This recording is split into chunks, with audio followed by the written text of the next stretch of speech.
"She's the woman who denied my adoption application 5 years ago," Thomas whispered, his coffee cup frozen halfway to his lips as he stared at the elegant woman who had just walked into the restaurant.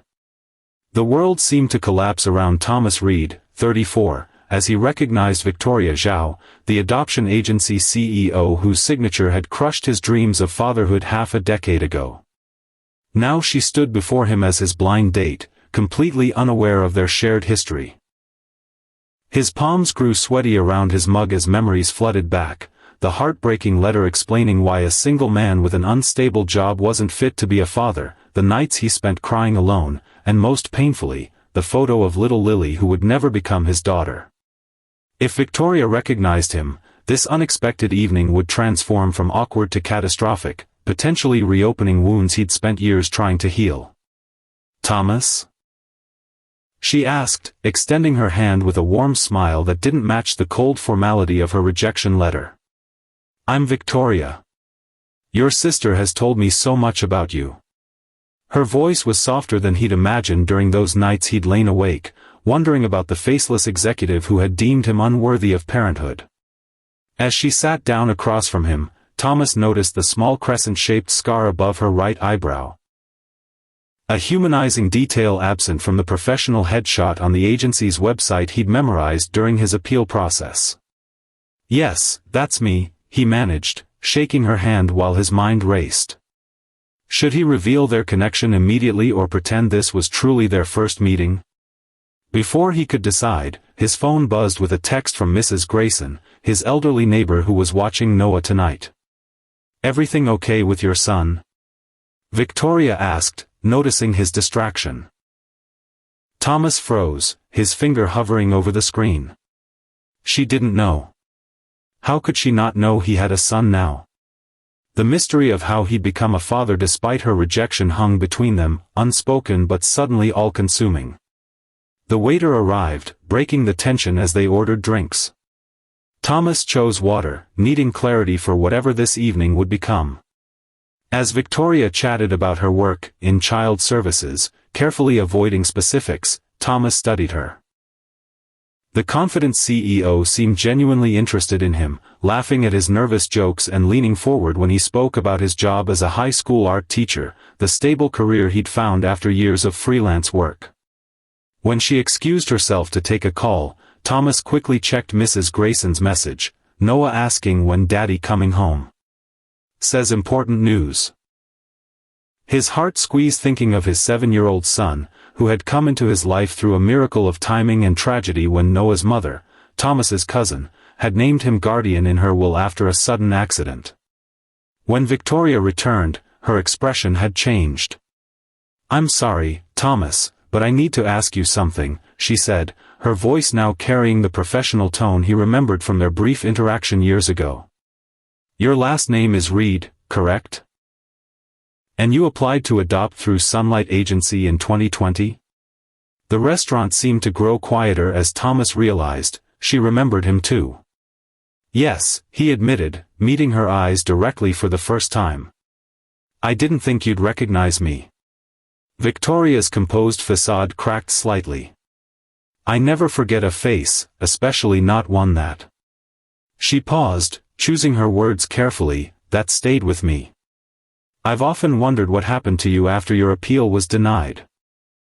The air between them crackled with unspoken history and the weight of decisions that had altered lives.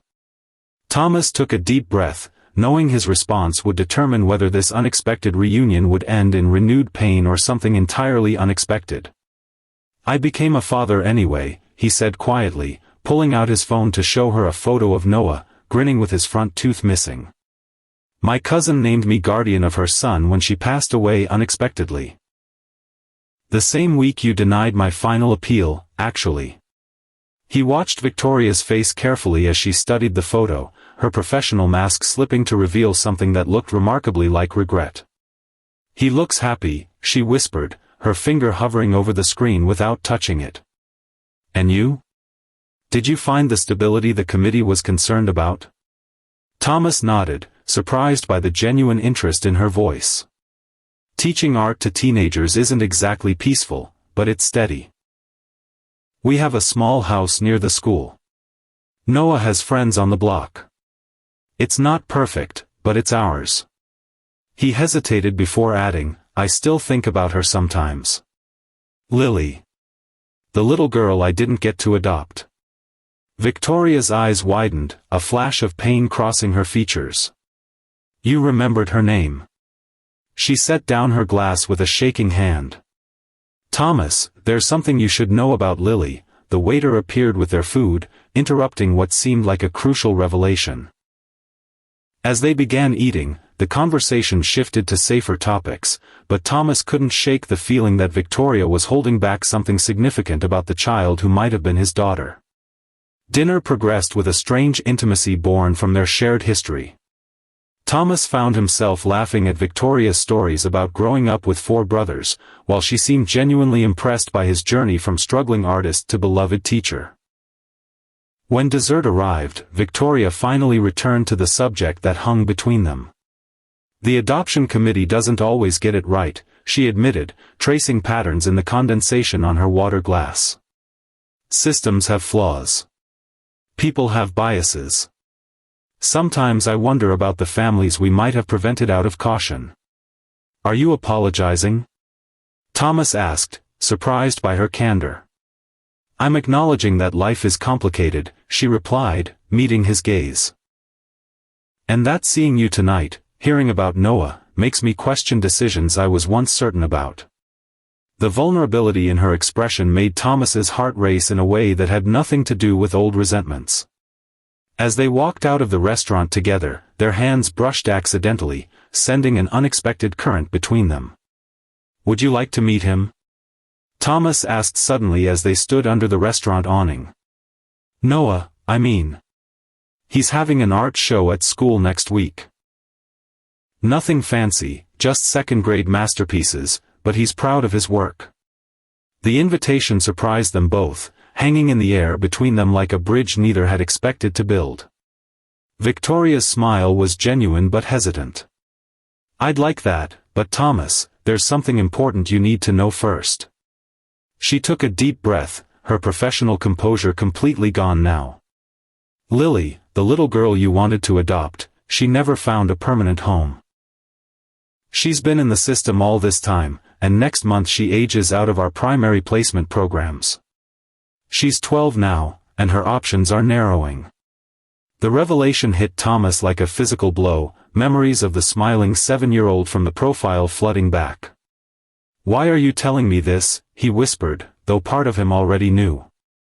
Because I made a mistake, Victoria said simply, her voice breaking. And because second chances don't come along often in our line of work.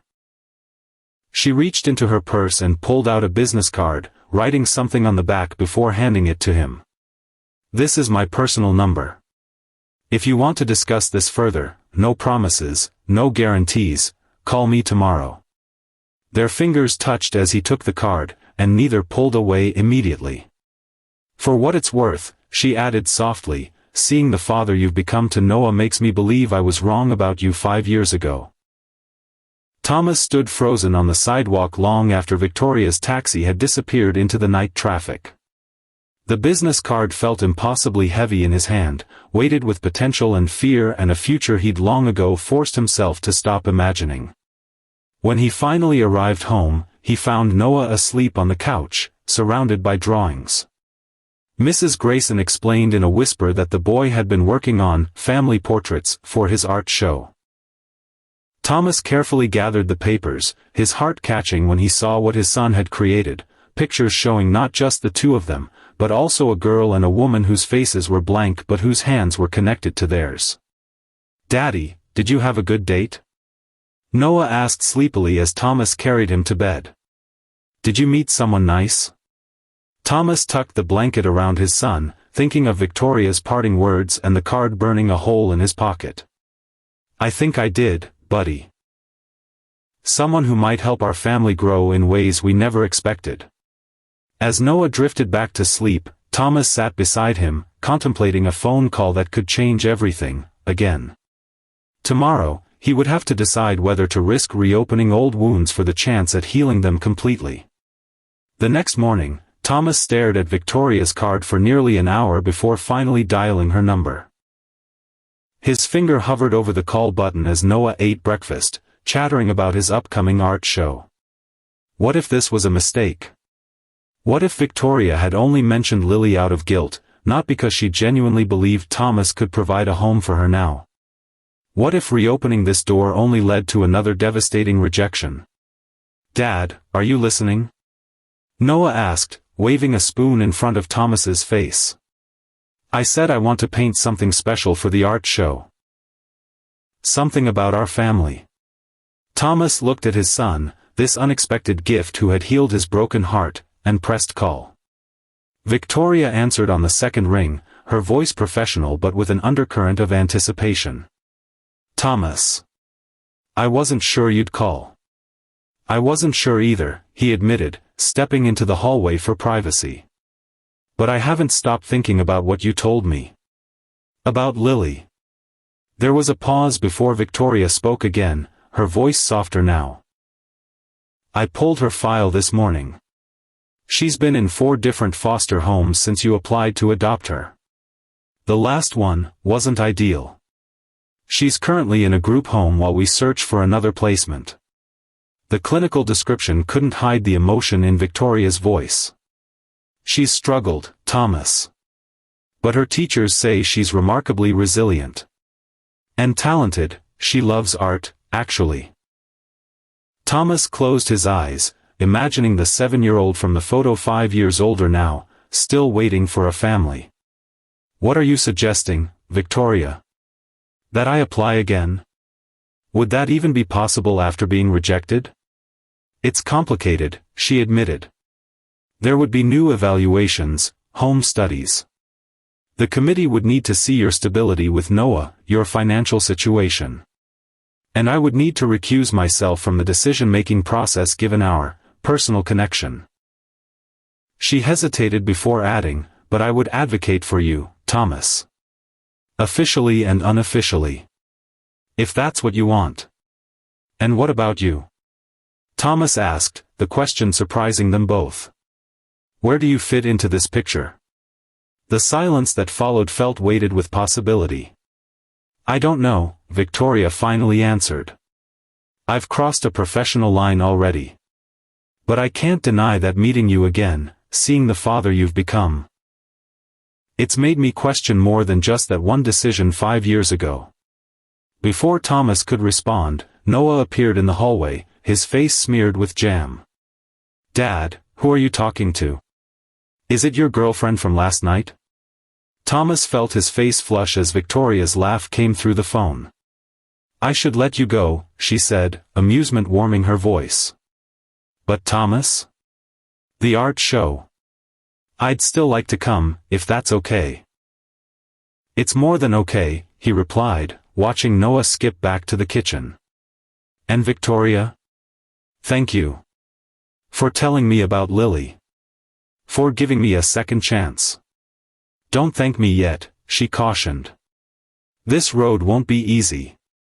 "The best ones rarely are," Thomas said, surprising himself with his own certainty.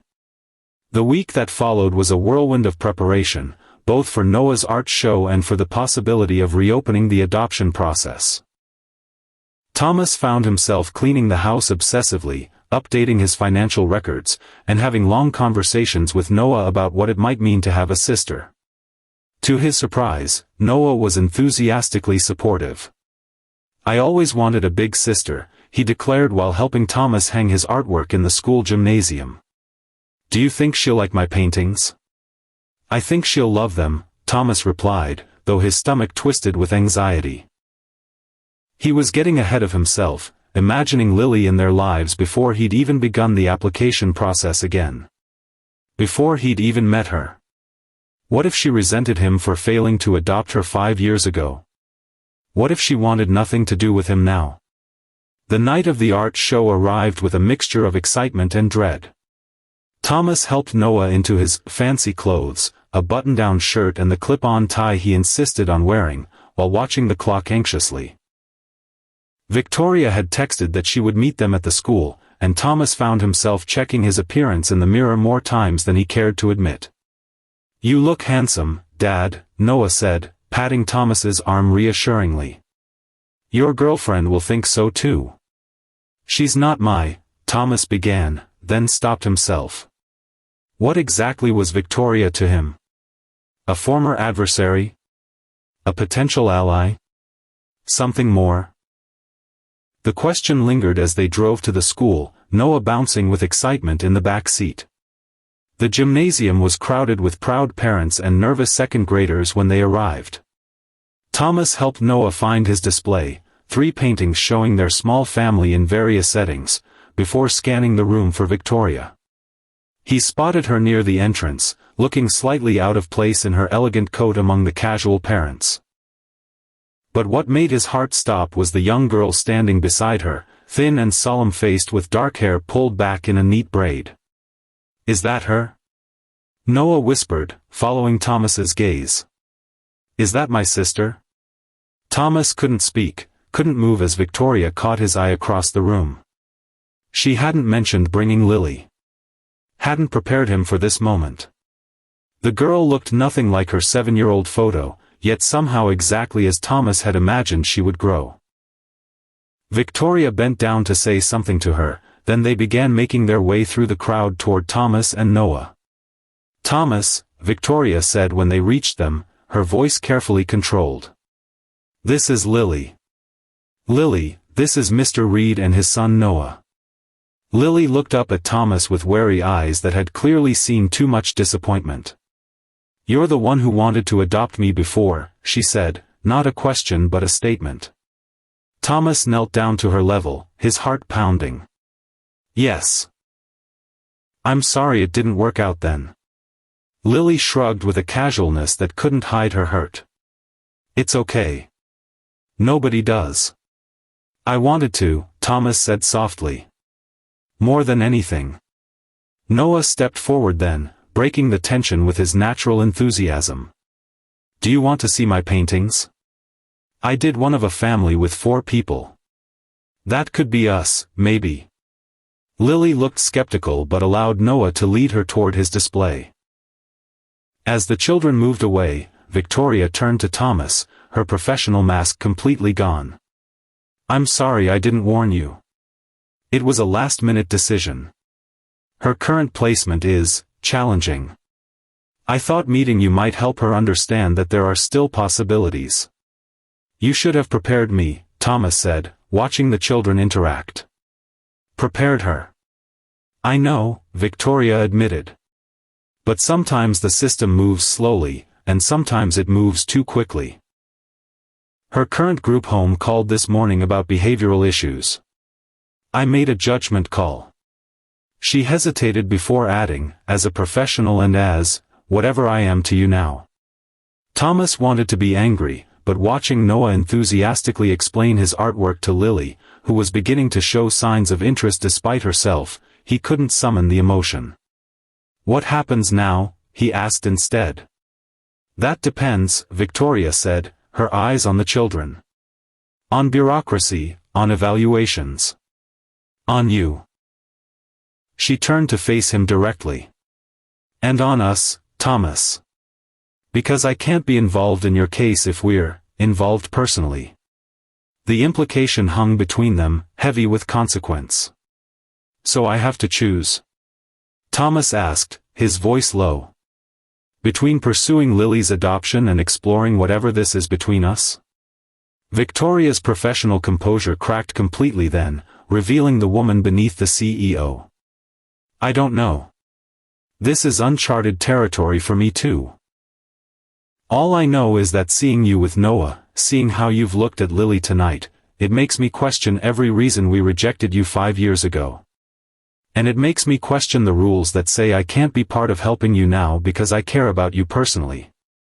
Before Thomas could respond, Noah and Lily returned, Noah chattering excitedly while Lily followed more cautiously. Dad! Lily draws too. She's really good. Can she come see my room sometime? I told her about my space posters. Thomas looked from his son's hopeful face to Lily's guarded expression to Victoria's conflicted one. In that moment, he realized that whatever path forward they chose would be complicated, messy, and filled with bureaucratic hurdles. But looking at the four of them standing together amid children's artwork, he also saw something else: possibility. 3 months later, Thomas stood nervously in the doorway of their freshly painted spare bedroom, watching as a social worker's car pulled into the driveway.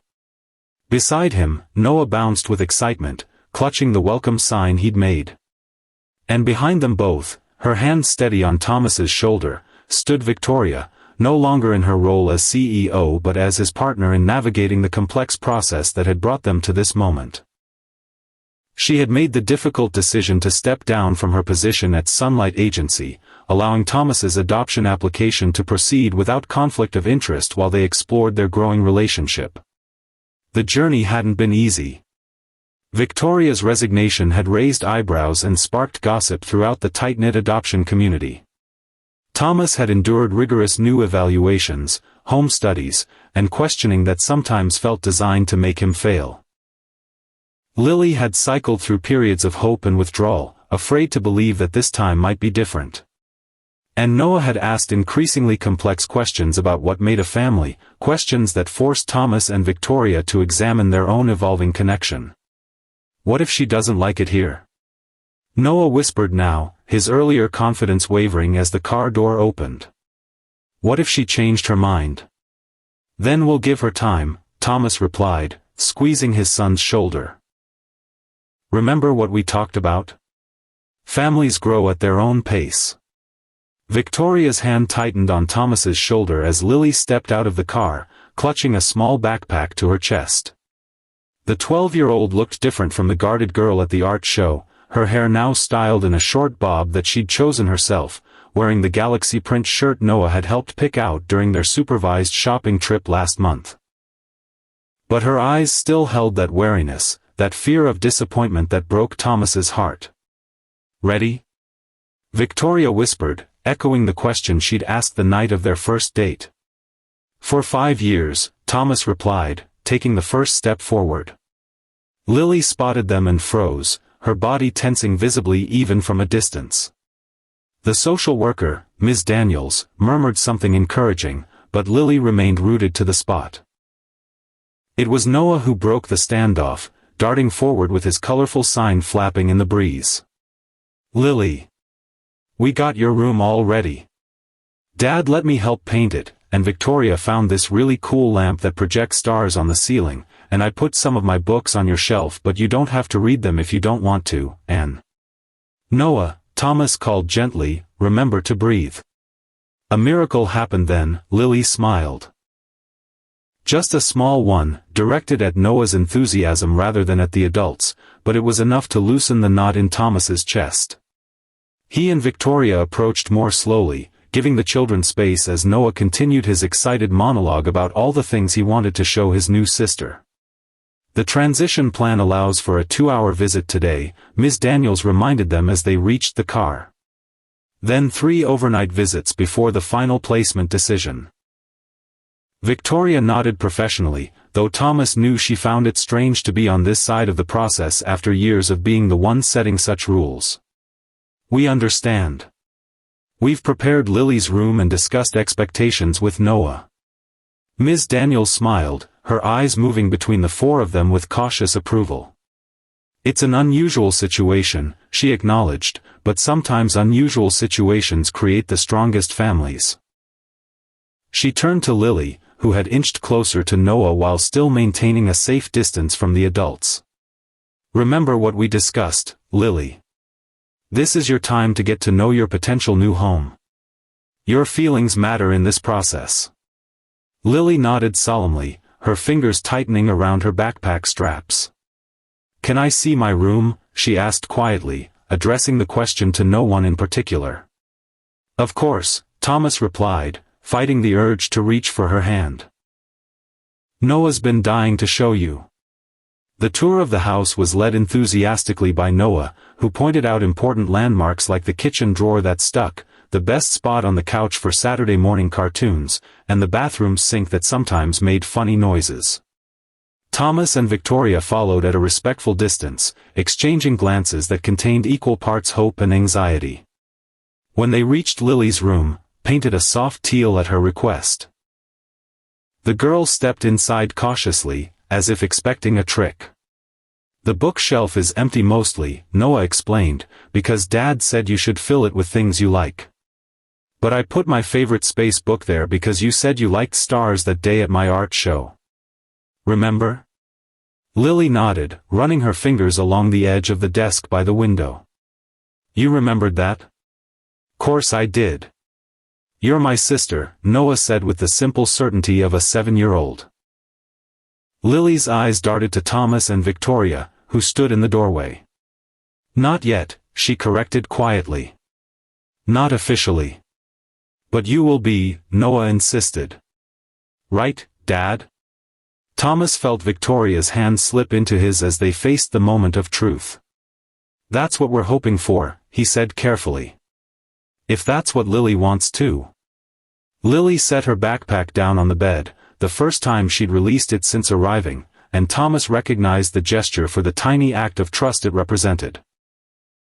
"I've had foster families before," she said, her voice suddenly older than her 12 years. "They always say nice things at first." Victoria stepped forward then, kneeling to meet Lily at eye level. "You're right to be cautious," she said, surprising Thomas with her directness. "The system hasn't always protected you the way it should have. I know that better than most." She glanced up at Thomas before continuing. "But sometimes people get second chances to make things right. Thomas wanted to be your dad 5 years ago, and that hasn't changed. And now Noah wants to be your brother, and I." She hesitated, clearly navigating unfamiliar emotional territory. "I want to be someone you can trust, Lily. However long that takes." The room fell silent as Lily absorbed Victoria's words. Then, with the unpredictability of children who have seen too much, she changed the subject entirely. "Noah said you have ice cream. Can we have some now?" Thomas laughed, the tension breaking. "Yes, we definitely have ice cream. Multiple flavors, in fact." As they moved toward the kitchen, Ms. Daniels pulled Thomas aside. "She's testing boundaries," she warned quietly. "Seeing if you'll keep your promises, even small ones." "I know," Thomas replied, watching as Victoria helped Noah gather bowls while Lily observed from a careful distance. "We're prepared for a long road." The ice cream social that followed was a strange mixture of ordinary family moments and the extraordinary circumstances that had brought them together. Noah dominated the conversation, filling silences with stories about school and friends.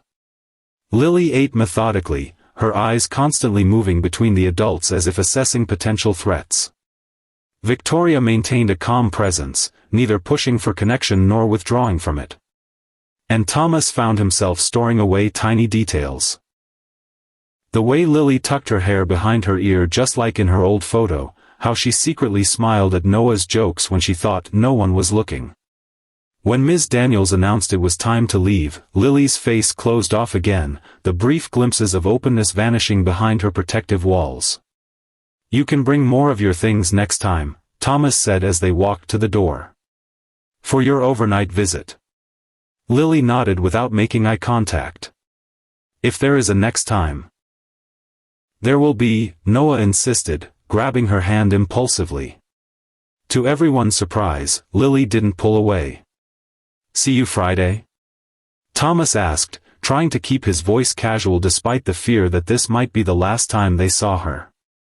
Lily looked up then, meeting his eyes directly for the first time since arriving. "I'll bring my drawing stuff," she said quietly. "Noah said you're an art teacher." Thomas felt his throat tighten. "I am. I'd love to see your work." After Lily and Ms.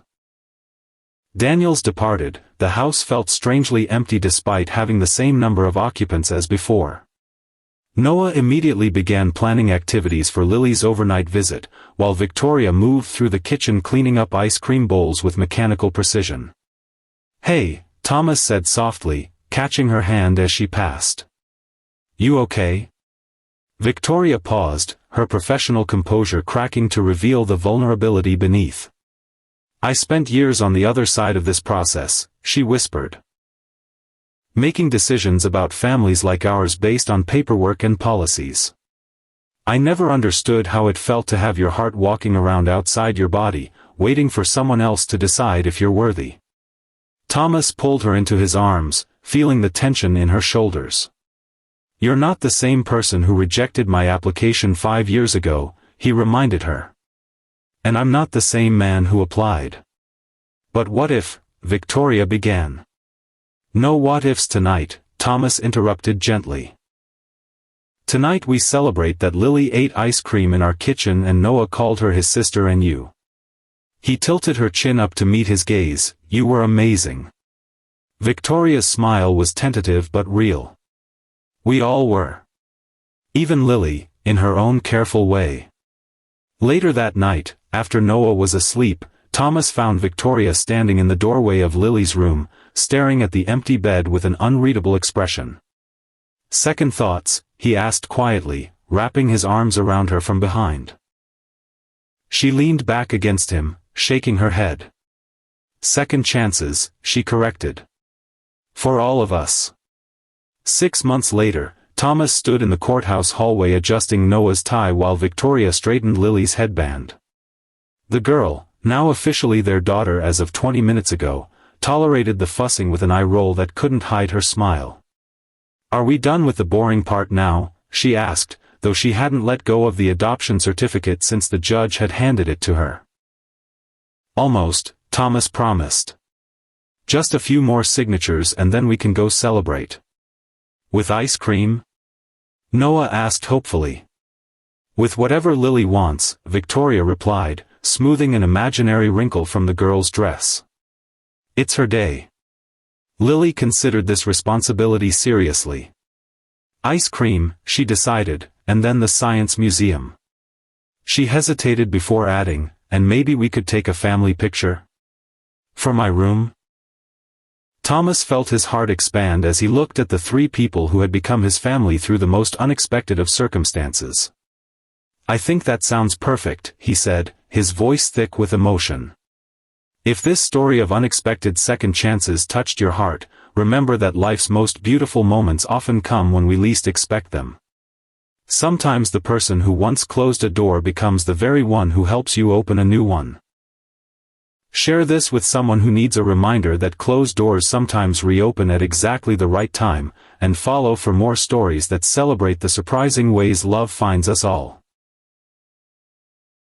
Single dad stands up for paralyzed poor girl accused of shoplifting, unaware her father is a millionaire. Before we continue, please tell us, where in the world are you tuning in from? We love seeing how far our stories travel. I saw you slip that medicine into your bag. The store manager's voice boomed across Franklin's corner, his finger pointing at a young woman in a wheelchair. Don't think being in that chair means you can steal from me. Ryan Walker froze mid-reach for a loaf of bread, his 8-year-old daughter Daisy's small hand tightening in his. The woman being accused sat perfectly still in her wheelchair, her blonde hair pulled back in a simple ponytail. But it wasn't her appearance that caught Ryan's attention. It was the way she held herself, spine straight, chin raised, even as the store manager towered over her. "Sir, I did not take anything," the woman said, her voice steady despite the small crowd beginning to gather. "You're welcome to check my bag, check the cameras, but I won't be spoken to this way." The security guard, an older man with tired eyes, shifted uncomfortably beside them. Other customers had stopped shopping, some pulling out their phones, others whispering among themselves. Ryan noticed how the woman's legs remained completely motionless in the wheelchair. Not a twitch, not a shift, the kind of stillness that spoke of permanent paralysis. "Dad, why is that man yelling at her?" Daisy whispered, pressing closer to his worn jacket.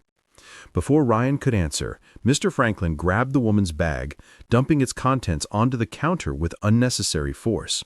A leather wallet tumbled out, followed by tissues, a folded piece of paper, a small tablet, and a single car key fob. Nothing else. No medicine, no stolen goods.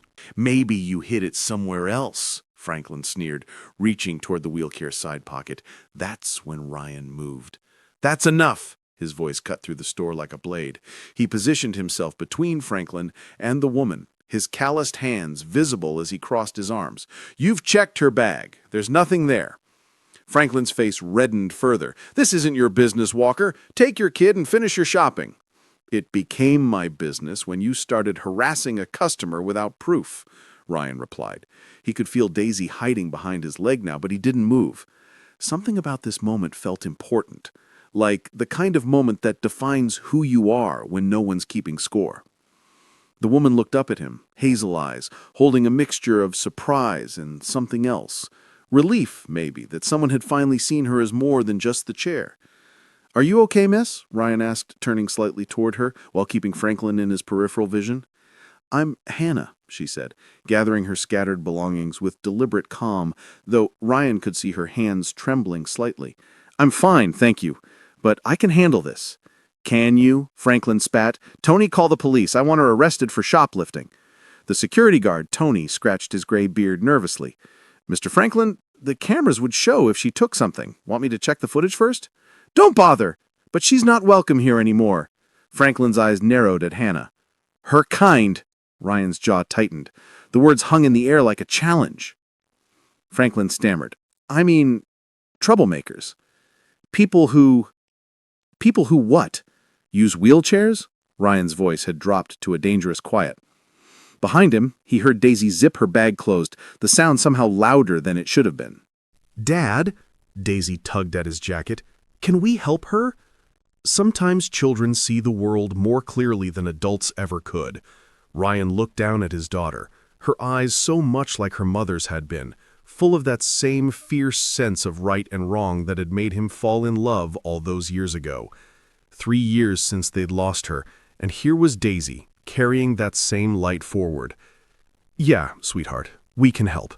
He turned back to Franklin. You know what? We're done shopping here. Permanently. Your loss, Franklin muttered, but his bravado was cracking. Ryan bent down, helping Hannah gather the last of her things. Daisy, following her father's lead, picked up the tissues that had rolled under a display stand and handed them to Hannah with a shy smile. Thank you, Hannah said softly, looking between them. Both of you, it's nice to know there are still decent people in the world. There's more of us than you'd think, Ryan replied. Can we walk you to your car? The November wind hit them hard as they exited the store, and Ryan instinctively moved to shield Hannah from the worst of it. Her chair moved smoothly despite the uneven sidewalk, and he noticed how expertly she navigated around the cracks and bumps. This wasn't new to her. You really didn't have to do that, Hannah said as they reached a modest sedan parked in the handicapped space. Most people just look away. Is that what you wanted us to do? Ryan asked. She smiled then, really smiled, and something in her face transformed. No, I suppose not.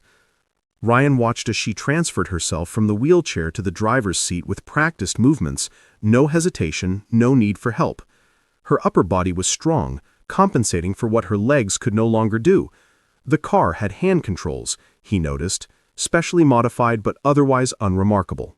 I'm Ryan, by the way. Ryan Walker. This is my daughter Daisy. Hi, Daisy said, waving enthusiastically. I like your car. It has special controls like in my video game. Hannah laughed, a genuine warm sound. It does, doesn't it? Makes driving an adventure. We need to find a new grocery store anyway. Franklin's prices were too high. Know any good places around here? There's Morton's, 2 blocks east. The owner's actually decent. Plus, they have those car carts kids love. The race car ones? Daisy's eyes lit up. Dad, can we go there instead? Sounds like a plan. He hesitated, then asked, Do you shop there often? Saturdays, usually. Around this time, actually.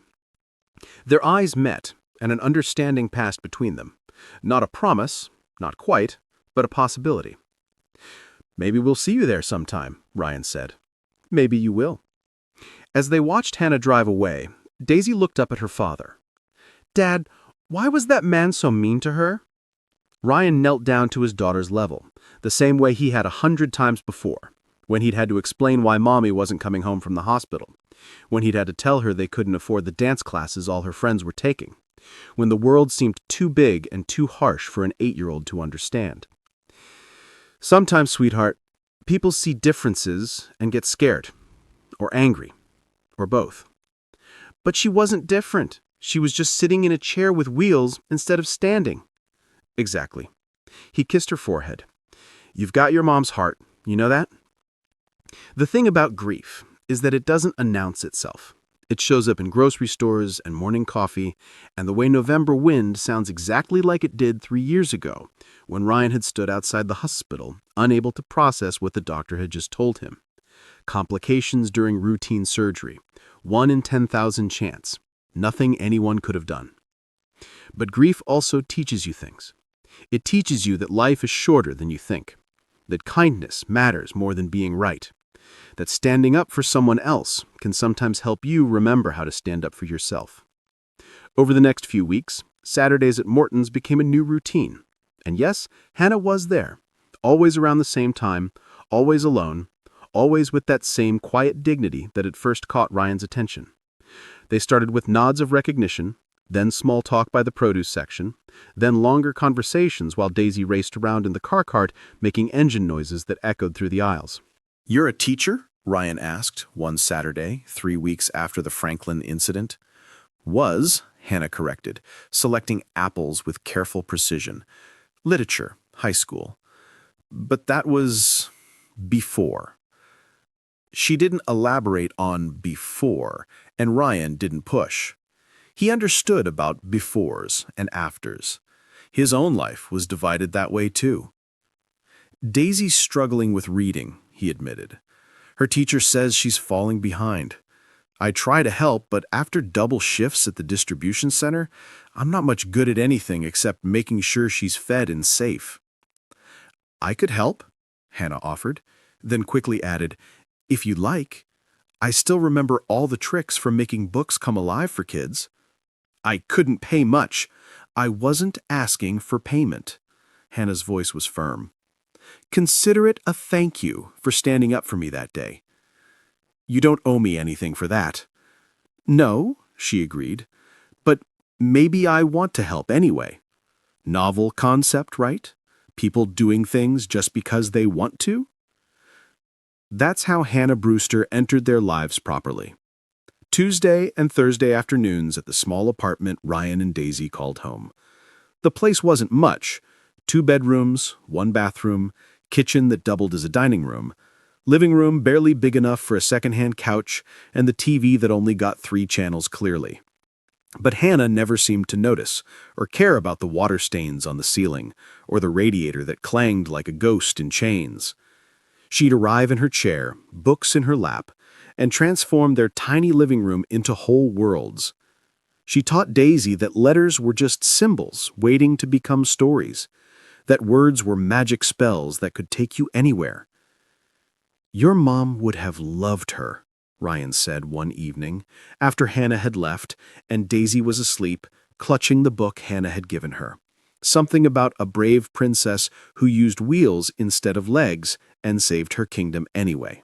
He was talking to the photo on the mantel, the one from their last Christmas together. Sarah's smile frozen in time, her arms around Daisy, who'd been only 5 then, still believing the world was nothing but good things waiting to happen. "I don't know what I'm doing," he whispered to the photo. "I see the way Hannah looks at Daisy, the way Daisy lights up around her, and I feel something. But what right do I have to feel anything? What if I'm just lonely? What if I'm using her to fill a void? What if—" The radiator clanged, cutting off his spiral of doubt. Sometimes the apartment seemed to have opinions of its own. The truth was, Hannah was nothing like Sarah. Sarah had been fire, passionate, impulsive, dancing in rainstorms and singing off key at the top of her lungs. Hannah was more like water, calm on the surface but with depths Ryan was only beginning to discover. Where Sarah had filled every room she entered, Hannah had a way of creating space for others to exist, to be seen, to matter. One Thursday, 2 months after she'd started tutoring Daisy, Hannah didn't show up. Ryan tried calling, no answer. He drove by Morton's that Saturday, she wasn't there. Daisy asked every day when Miss Hannah was coming back, and Ryan had no answer to give her. Then, on the 10th day, she appeared at their door. "I'm sorry," she said before Ryan could speak. "I should have called. I should have explained. I needed some time." She looked exhausted, dark circles under her eyes, her usual composure cracked at the edges. "Are you okay?" Ryan asked, stepping aside to let her in.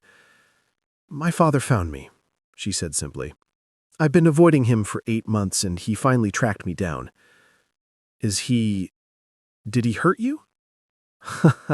"No, not the way you mean. Richard Brewster doesn't hurt people with his hands. He does it with good intentions and a checkbook."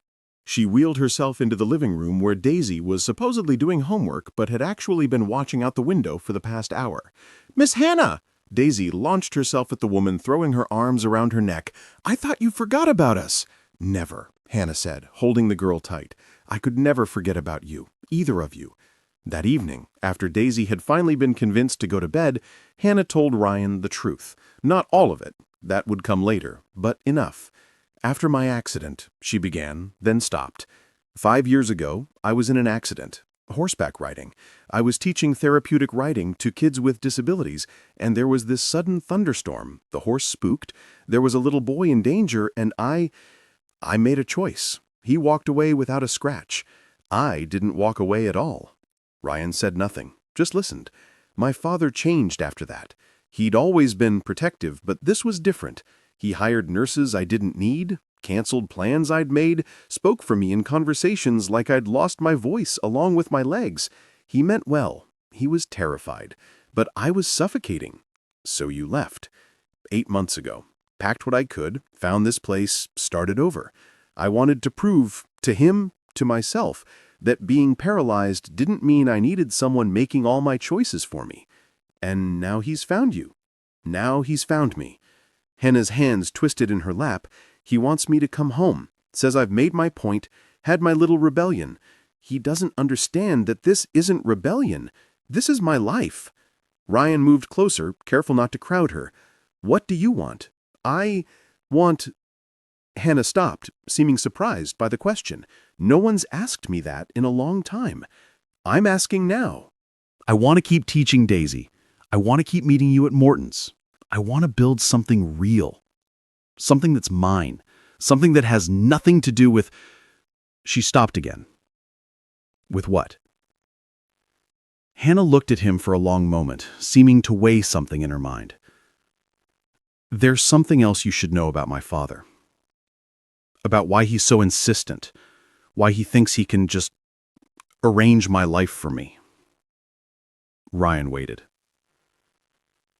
"His name is Richard Brewster, of Brewster Technologies."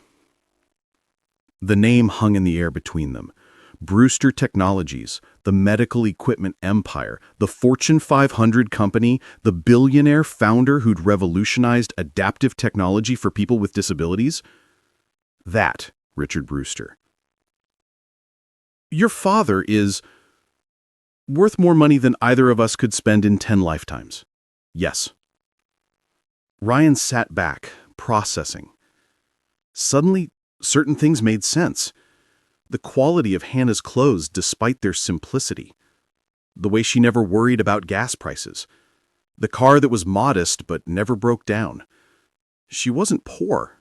She was choosing to live simply. That's why you didn't want Franklin to know who you were. Why you were so calm, even when he was accusing you. You could have bought that entire store. I could have bought the entire block. But what would that have proven? That money makes you innocent? That wealth equals worth? I've seen what that kind of thinking does to people. It made my father believe he could buy my safety, my happiness, my entire life. I won't be that person. So you're here, living like a normal person? Like someone who has to budget and make choices and face consequences? Yes, because that's what I am. A person. Not a trust fund, not a tragedy, not a charity case. Just a person. Ryan was quiet for a long moment. Then, "You know what I thought when I first saw you at Franklin's?" "What?" I thought you were brave. The way you held yourself, the way you didn't back down even when he was humiliating you. The wheelchair, your father's money, none of that changes what I saw that day." Hannah's eyes filled with tears. "You really mean that?" "I really mean that. Most people, when they find out about the money, they either pity me more, poor little rich girl in a wheelchair, or they suddenly become very interested in being my friend." "I'm already your friend," Ryan said simply. "Although," Hannah tensed, "I'd be lying if I didn't think about being more than that sometimes." The words hung between them like a bridge waiting to be crossed. Hannah looked at him, really looked at him, saw the exhaustion from double shifts, the grief that still lingered in the corners of his eyes, the strength it took to raise a daughter alone, the courage it had taken to say what he'd just said. "I think about it too," she admitted softly. Before either could say more, Daisy's voice called from her bedroom. "Dad, is Miss Hannah still here? Can she read me a story?" The moment broke, but gently, like waves on a shore. "Go on, she's been asking for you every night." As Hannah wheeled toward Daisy's room, she paused. "Ryan, we're okay, even knowing about—" "We're more than okay," he assured her. "We're whatever we choose to be." Spring arrived slowly that year, creeping into their lives like hope returning after a long winter. Hannah became a fixture in their lives, not just Tuesday and Thursday tutoring, but Saturday groceries, Sunday park visits, Wednesday dinners when Ryan wasn't working late. Daisy had started calling her "my Hannah," with a possessiveness that made both adults smile and ache in equal measure. It was during one of those Wednesday dinners that everything changed. Ryan had made his infamous, Hannah would tease, spaghetti with sauce from a jar that he doctored with extra garlic and oregano. Daisy was chattering about her improved reading scores, how Mrs. Peterson had put her in the advanced reading group, how it was all because Miss Hannah had taught her that books were friends, not tests. The doorbell rang. "I'll get it." Daisy bounded toward the door before Ryan could stop her. She opened it to reveal a man in an expensive suit, silver hair perfectly styled, eyes the exact same hazel as Hannah's. "Hello," he said, his voice cultured but warm. "I'm hoping to speak with my daughter." Hannah went rigid in her chair. Ryan stood, instinctively moving closer to her. "What are you doing here, Dad?" "May I come in?" Richard asked. "Please, I'm not here to make demands. I'm here to apologize." Ryan and Hannah exchanged glances. Hannah nodded slightly. "Come in, Mr. Brewster." Richard entered the small apartment, and if he had opinions about the water stains or the clanging radiator, nothing showed on his face. His attention was entirely on Hannah. "You look well," he said softly. "Happy." "I am," Hannah replied, chin raised in that way Ryan had come to recognize as her armor. "I've been wrong," Richard said, the words rushing out like a dam breaking. "I've spent 5 years trying to protect you, to cushion every fall, make every decision, because I couldn't protect you from that accident. But I see now you didn't need protection. You needed respect. You needed me to see that you're still the strong, independent woman you always were. I needed you to see me, Dad. Not the chair, not the paralysis, me." "I see you now," Richard said, his eyes wet. "My investigators. Yes, I know, I'm sorry about them too. They told me about your life here. Your volunteer work at the Literacy Center, your tutoring. These people who've become your family. You built a real life, Hannah. Without my interference, without my money smoothing the way, I'm proud of you." Hannah was crying now, and Ryan reached over to take her hand. She gripped it tight. "Is that Hannah's daddy?" Daisy whispered loudly to Ryan. "Yes, sweetheart." "Is he sorry for being mean?" Richard actually smiled at that. "Very sorry," he said to Daisy. "I wasn't mean exactly, but I was foolish. I thought keeping someone safe was the same as keeping them happy. Your dad seems to understand the difference." Daisy studied him with 8-year-old seriousness. "My dad says when you love someone, you help them be brave, not scared. Your dad sounds very wise." The reconciliation wasn't instant or perfect. Richard stayed for dinner, sitting at their small table, eating spaghetti from mismatched plates, listening to Daisy explain her science project about butterflies with genuine interest. He asked Ryan about his work, not with the tone of someone measuring worth by income, but with real curiosity about what it took to keep a supply chain running. "You've got a wonderful family," Richard told Ryan quietly, while Hannah and Daisy were cleaning up, Daisy carrying plates, while Hannah gathered utensils. "We're not exactly a family," Ryan corrected. "Hannah and you're in love with my daughter, and she's in love with you. I may have been a fool about many things, but I'm not blind." Ryan met his gaze steadily. "I loved her before I knew about the money." "That's exactly why it changes everything," Richard replied. "Do you know how many people have pursued Hannah since her accident? Not in spite of the wheelchair, but because of it, and the fortune they assumed she'd inherit. They saw vulnerability and dollar signs. You saw a woman being mistreated and stood up for her. Anyone would have. No, they wouldn't. They didn't. I know because I've had people watching over her, from a distance, I promise, since she left. That day at Franklin's store, 3 other customers saw it happen. They recorded it on their phones, but none of them stepped forward. Only you." The spring turned to summer, and with it came changes. Hannah returned to teaching part-time at the community college using adaptive equipment her father's company had developed, but only after she'd thoroughly tested it and provided feedback for improvements. She insisted on earning her own salary, maintaining her independence while accepting that her father's love, however imperfectly expressed, had always been real. Franklin's corner store made the local news. The owner had been arrested for insurance fraud. He'd been falsely accusing customers of shoplifting, filing inflated claims for the stolen merchandise.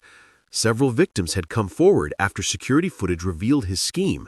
The store closed, and in its place a community center opened, funded by an anonymous donor that everyone suspected but no one could confirm was Richard Brewster. But the biggest change came on a warm September afternoon at the Therapeutic Riding Center where Hannah had her accident. Ryan had planned this for weeks. He'd saved not for an inexpensive ring, Hannah wouldn't want that, but for something more meaningful. He'd tracked down the family of the little boy Hannah had saved, convinced them to come, arranged for Daisy to be there with Richard, made sure everything was perfect. "Why are we here?" Hannah asked as they approached the riding arena, her voice tight with old fear. "There's someone who wants to meet you," Ryan said gently. A boy about Daisy's age ran up to them, all energy and life, and limbs that worked exactly as they should. "Miss Hannah," he said shyly, "my mom said you're the one who saved me. When the horse got scared and I was going to fall, you made sure I didn't get hurt. Thank you." Hannah's breath caught as the boy hugged her, his small arms tight around her neck. "You're walking. You're running. You're perfect." "Because of you," the boy's mother said, approaching with tears streaming down her face. "They told us what you sacrificed to save him. We've wanted to thank you for 5 years." As the boy ran back to join Daisy, who was already showing her her favorite book, Ryan knelt beside Hannah's chair. The afternoon sun created a golden halo around them, and from his pocket he pulled out a simple gold ring with a single sapphire, Hannah's birthstone. "Hannah Brewster," he said, his voice carrying across the arena where a small crowd of staff and families had gathered. "You've taught me that strength isn't about standing tall. It's about facing each day with courage and grace. You've shown Daisy that independence isn't about doing everything alone. It's about choosing who you let into your life. You've proven that love sees no limitations, only possibilities." Hannah was crying, but she was also laughing, and the sound was like music. "Will you choose us forever?" Ryan continued. "Will you marry me? Will you let us be your family, officially, permanently, with all the chaos and clanging radiators and spaghetti dinners that includes?" Through her tears, Hannah saw her father in the crowd, holding Daisy's other hand, his own eyes wet with emotion. He nodded at her, his smile saying everything, that she'd always have his support, but the choice was entirely hers. "Yes," Hannah said, loud enough for everyone to hear. Yes to you and Daisy and this beautiful, messy, perfect life we've built. Yes to all of it. The crowd erupted in cheers as Ryan slipped the ring onto her finger, then leaned in to kiss her, while Daisy ran over, throwing herself into the embrace, shouting, "We're going to be a real family! A real family!" "We already were," Hannah said, holding them both. "We just made it official." Have you ever had someone stand up for you when the whole world seemed against you? Share your story in the comments below. We love reading them. The wedding was held at the community center that had replaced Franklin's corner store.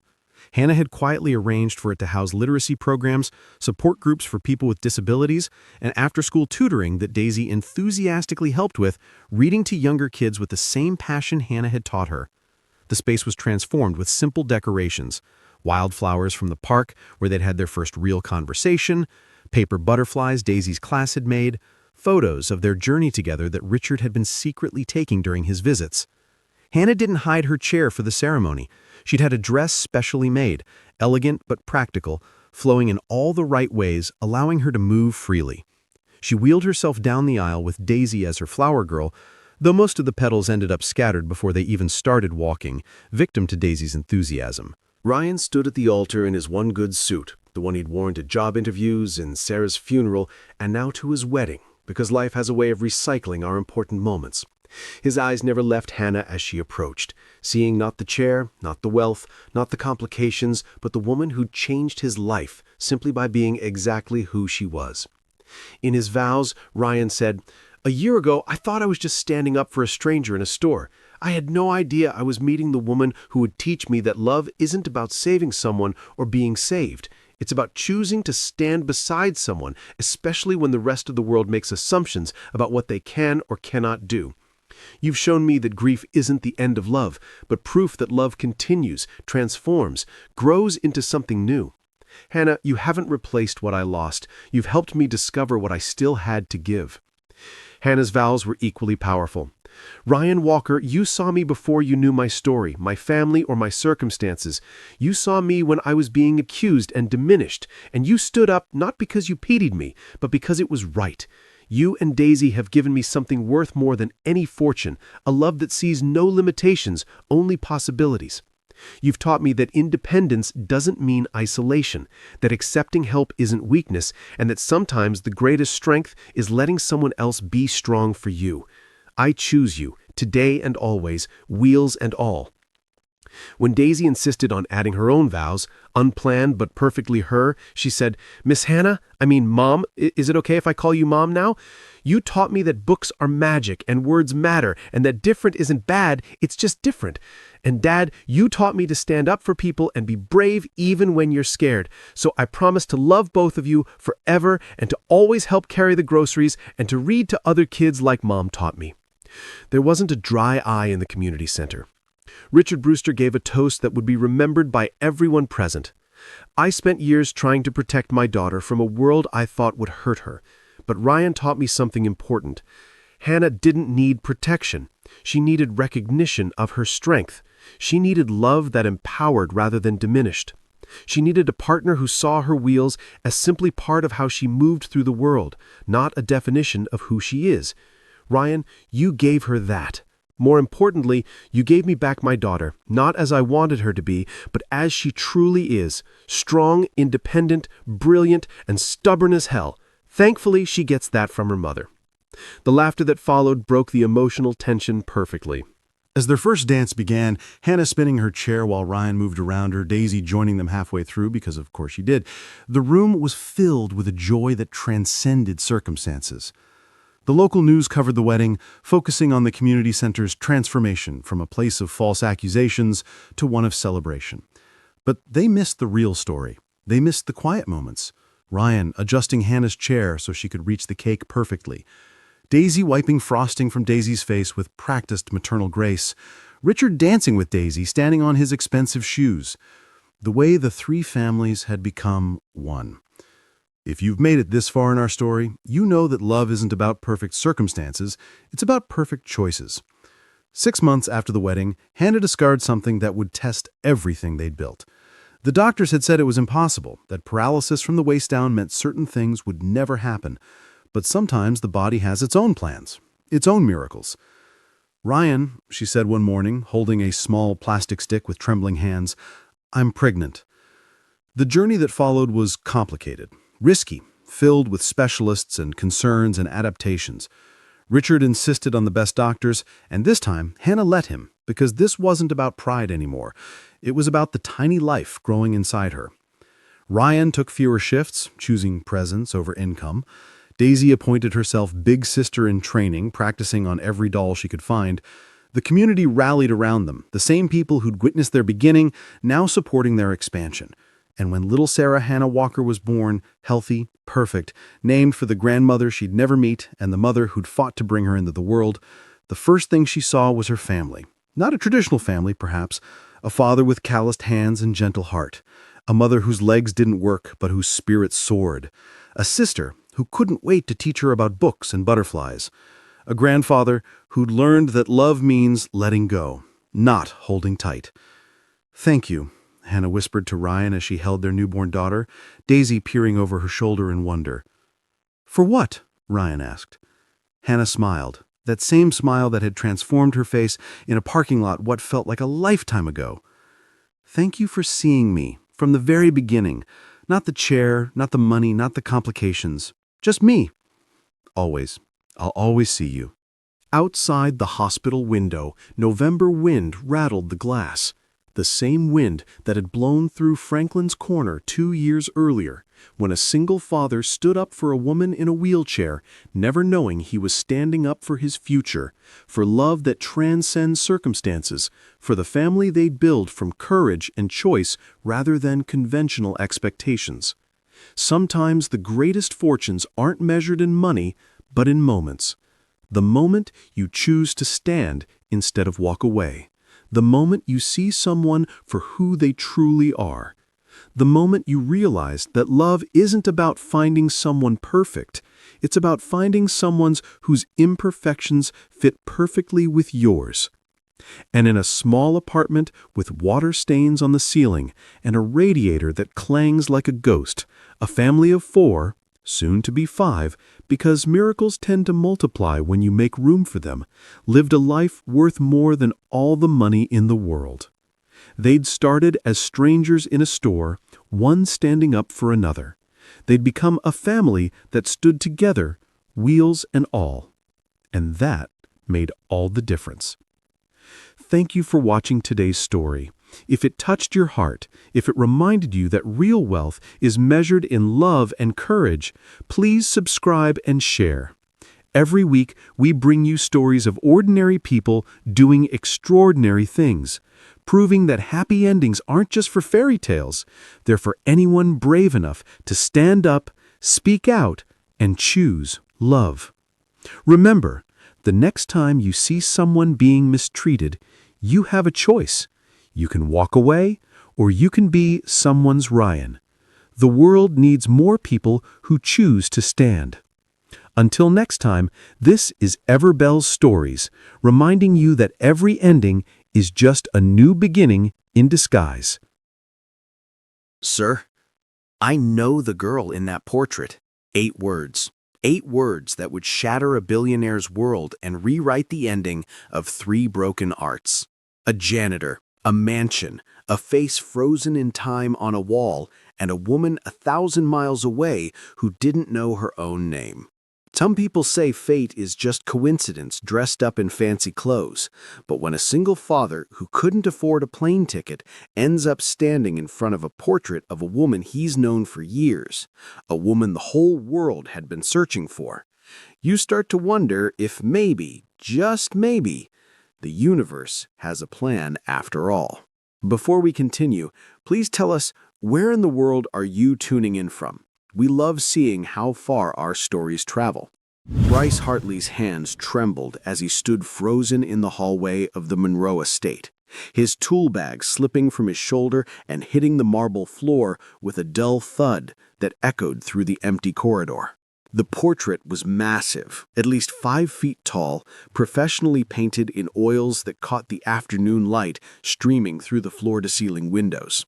A young woman in a red dress, perhaps 21, with hazel eyes that seemed to follow him, blonde hair cascading past her shoulders, and a smile that was somehow both confident and gentle. But it was the small details that had stopped his heart.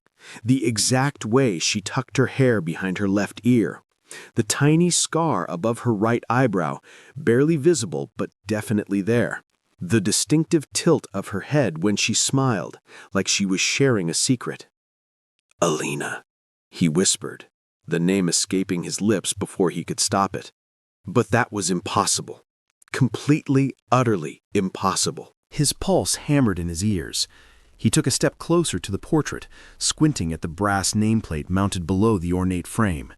Hannah Monroe, 2018.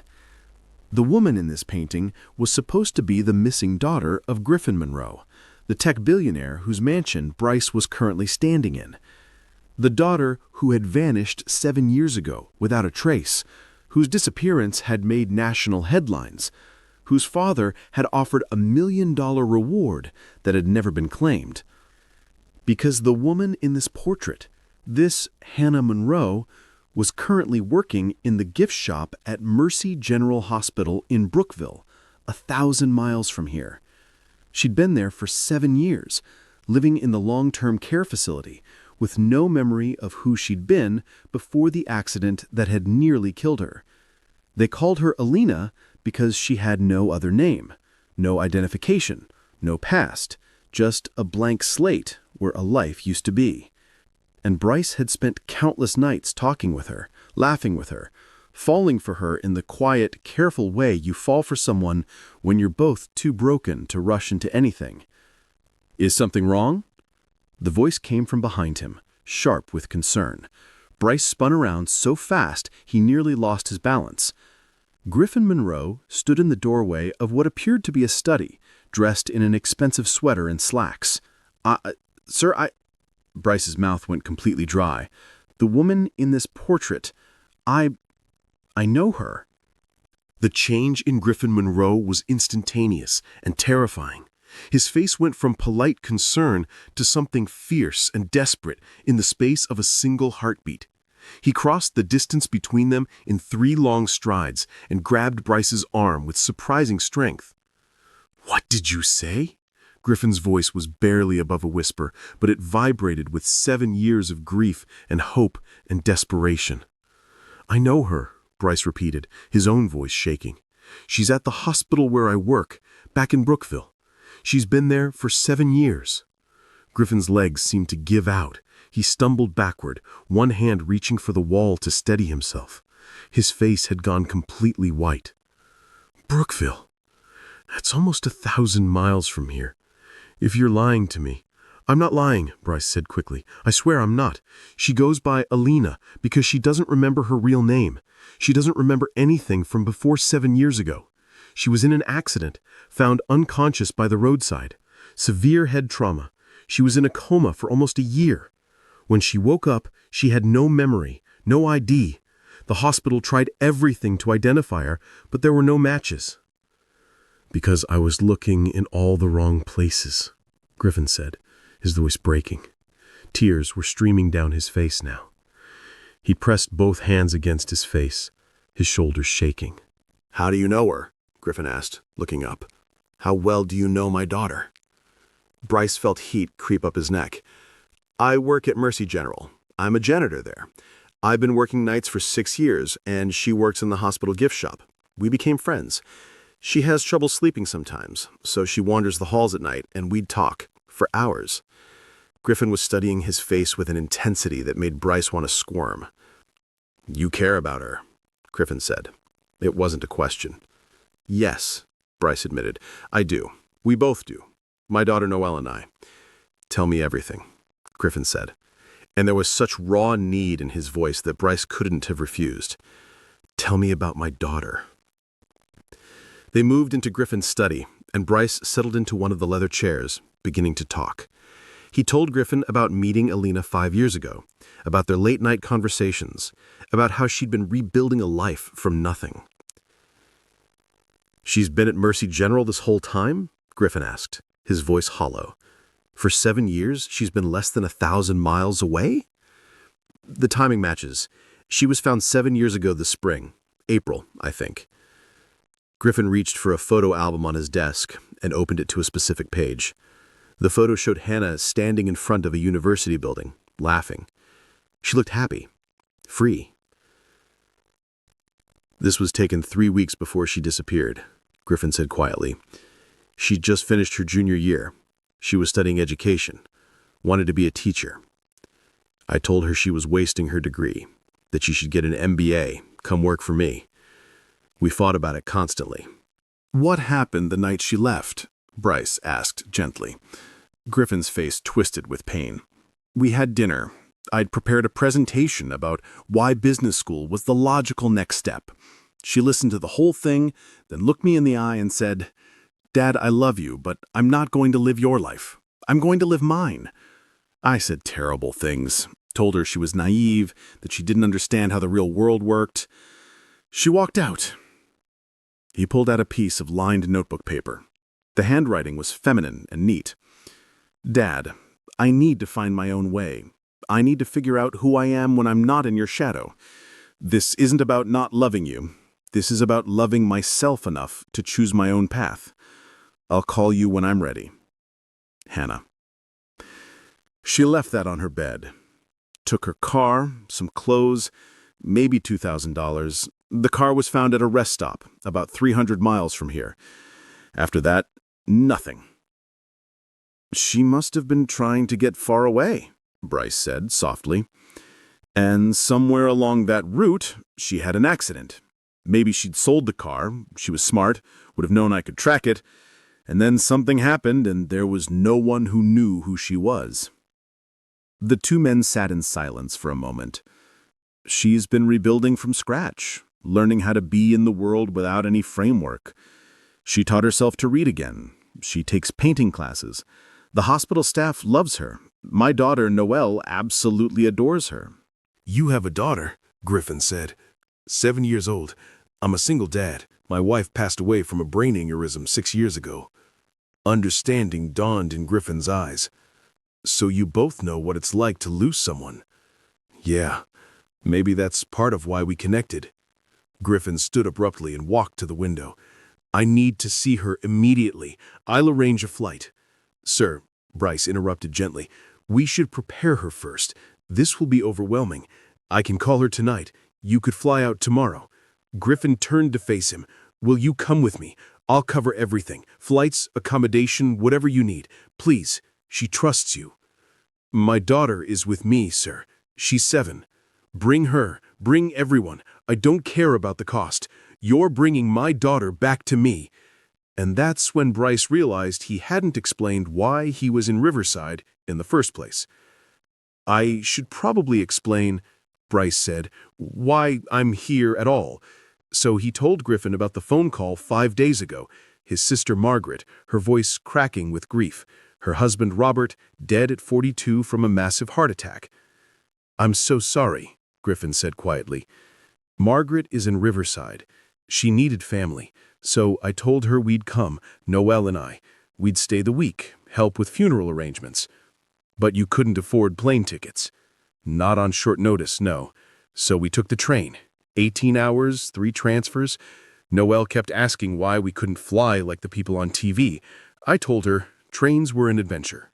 Were they? They were exhausting. We ate peanut butter sandwiches and shared a single bottle of juice. Noelle slept across my lap while I stayed awake. Other passengers would look at us, a tired guy in patched work clothes, with a little girl in a mended dress. "But you made the trip anyway," Griffin said softly. "She's my sister. Of course I did. The problem was the return trip. I'd used most of my savings for the train tickets. I needed to work. And then Margaret mentioned that the Monroe estate needed emergency electrical work. My dad was an electrician. I grew up helping him. At the hospital, when something in the wiring acts up, they call me. It brings in a little extra money." "So you came here just to earn train tickets home," Griffin said slowly. "And instead you found my daughter." "Yeah, I guess I did." Griffin was quiet for a long moment. "If Robert hadn't died, you never would have needed to come to Riverside. If I hadn't had that electrical emergency, you never would have been in this house. If you hadn't walked down that hallway at that moment, Hannah would still be lost, Bryce finished quietly. And I would still be searching, Griffin's voice broke. Finish your electrical work. I'll pay you triple. And then please, help me bring my daughter home. Bryce completed the electrical work in a daze, his mind spinning with the impossibility of what he'd discovered. Every time he passed one of Hannah's portraits, he saw Elena's face superimposed over it. He thought about all those nights at the hospital, talking with her in the empty corridors, the way she'd confessed that she sometimes felt like a ghost, untethered from the world. The way she'd once told him that the worst part wasn't not knowing who she'd been, it was wondering if anyone out there was still looking for her. Someone is, he whispered to an empty hallway. Someone never stopped. When he returned to Margaret's house that evening, Noelle ran to meet him, her brown curls bouncing and her dress dusted with flour. "Daddy, we made cookies. I saved you the biggest one." He caught her up in his arms, breathing in the sweet scent of her shampoo, grounding himself in this moment before everything changed. Margaret appeared in the doorway, her eyes still swollen but managing a small smile. "How was the job?" she asked. "Margaret," Bryce said quietly, "I need to borrow your phone. I need to make a long-distance call." After Noelle was tucked into bed with her stuffed rabbit, Bryce sat in Margaret's kitchen with his hands wrapped around a cup of coffee gone cold. "Just call her," Margaret said gently. Bryce picked up the phone and dialed the familiar number from Mercy General's long-term care facility. The night nurse answered on the third ring. "Long-term care, this is Patricia." "Hi, Patricia, it's Bryce Hartley. Is Alina still awake? Could I speak with her?" "Oh, Bryce! She'll be so glad to hear from you. Hold on." There was shuffling and muffled voices. Then, "Bryce?" Her voice hit him like a physical force. "Hey, Alina. How are you?" "I'm okay. I thought you were away for the week. How's your sister?" "She's managing. Listen, Alina, I need to tell you something. Something I discovered today." The smile faded from her voice. "You sound serious. Is everything all right?" "I don't know how to say this gently, so I'm just going to say it straight." He took a deep breath. "I found out who you are. I found your family." Silence. Complete, absolute silence. "Alina?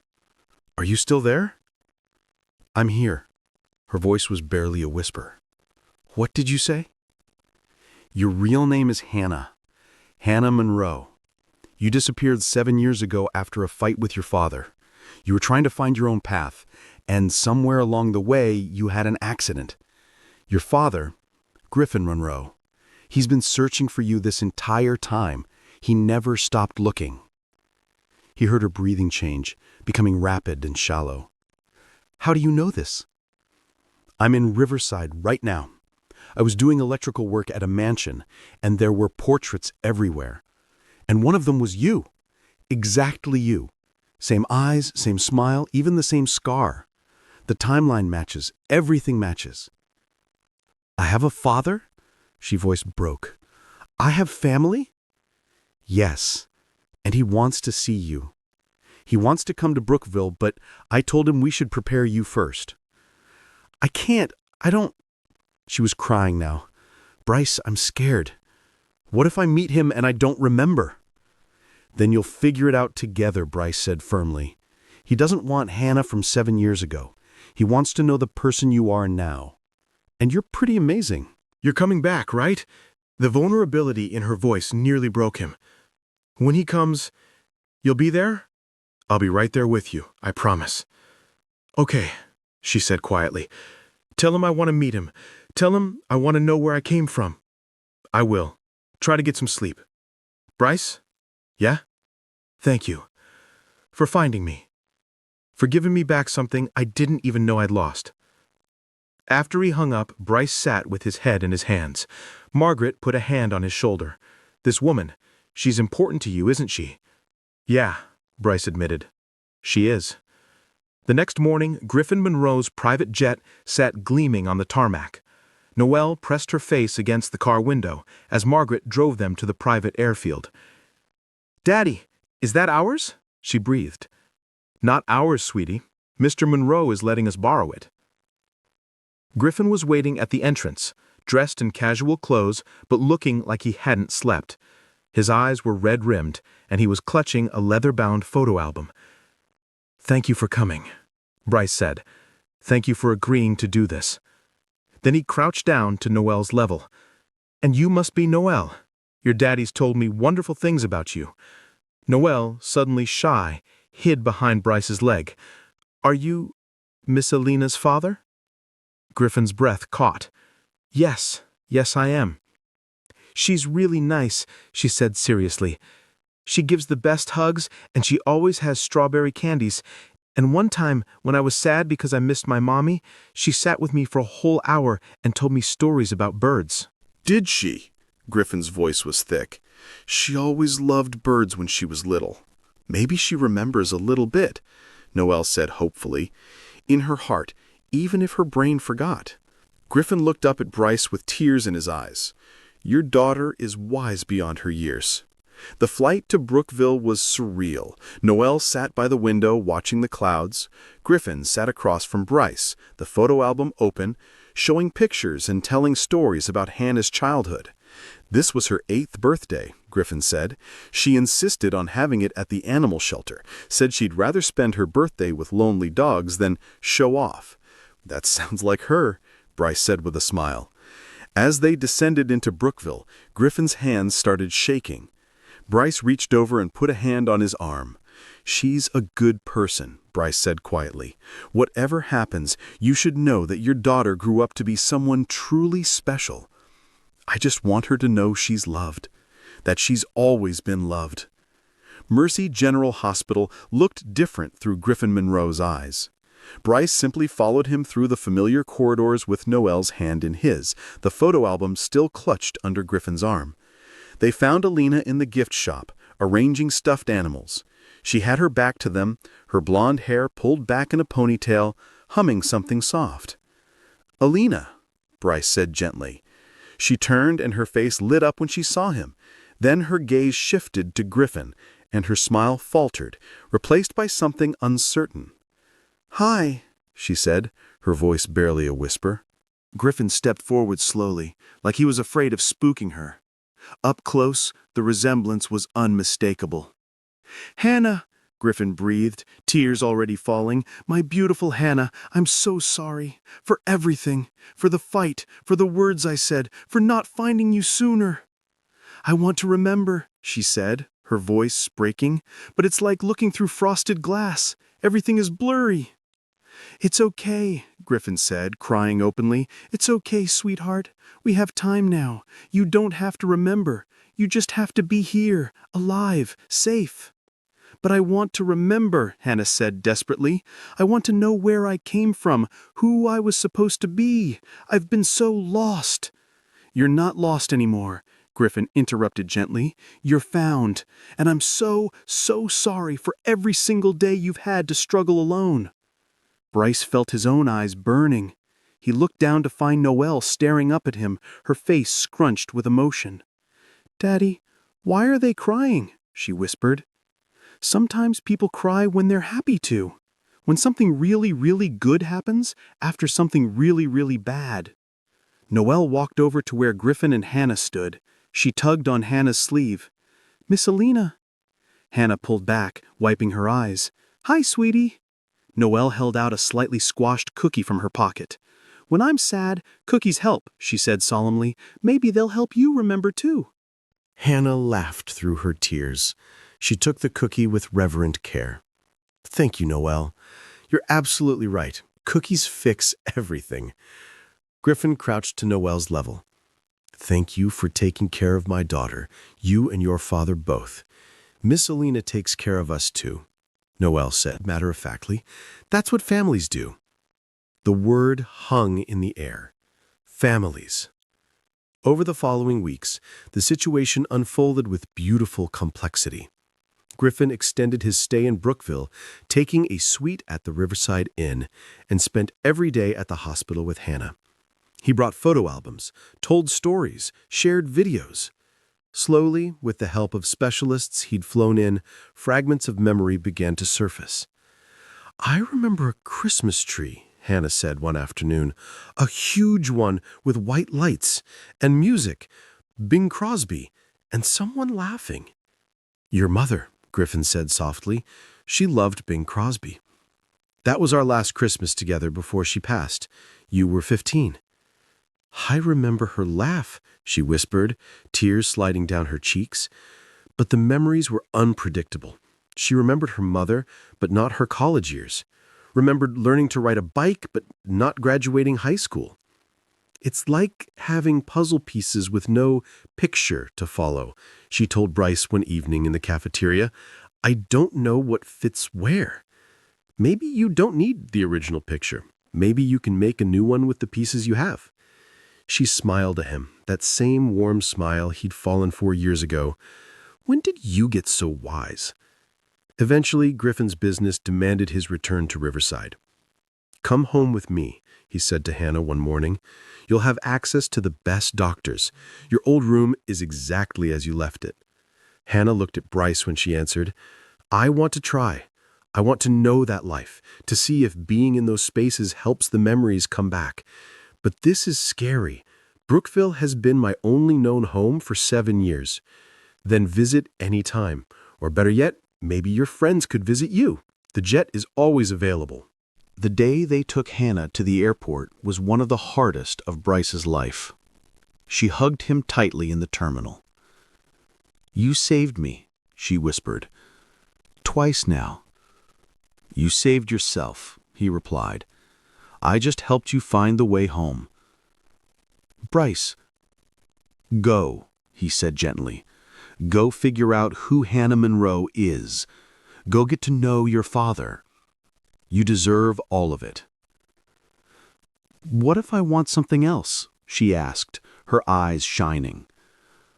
But Noel was tugging on his hand, and Griffin was waiting, and the moment passed. The months that followed were the longest of Bryce's life. Every evening, after Noel went to bed, he'd dial Hannah's number. They'd talk for hours. The doctors say the trauma locked the memories away as protection, but they're coming back now, good ones and bad ones. "How are things with your father?"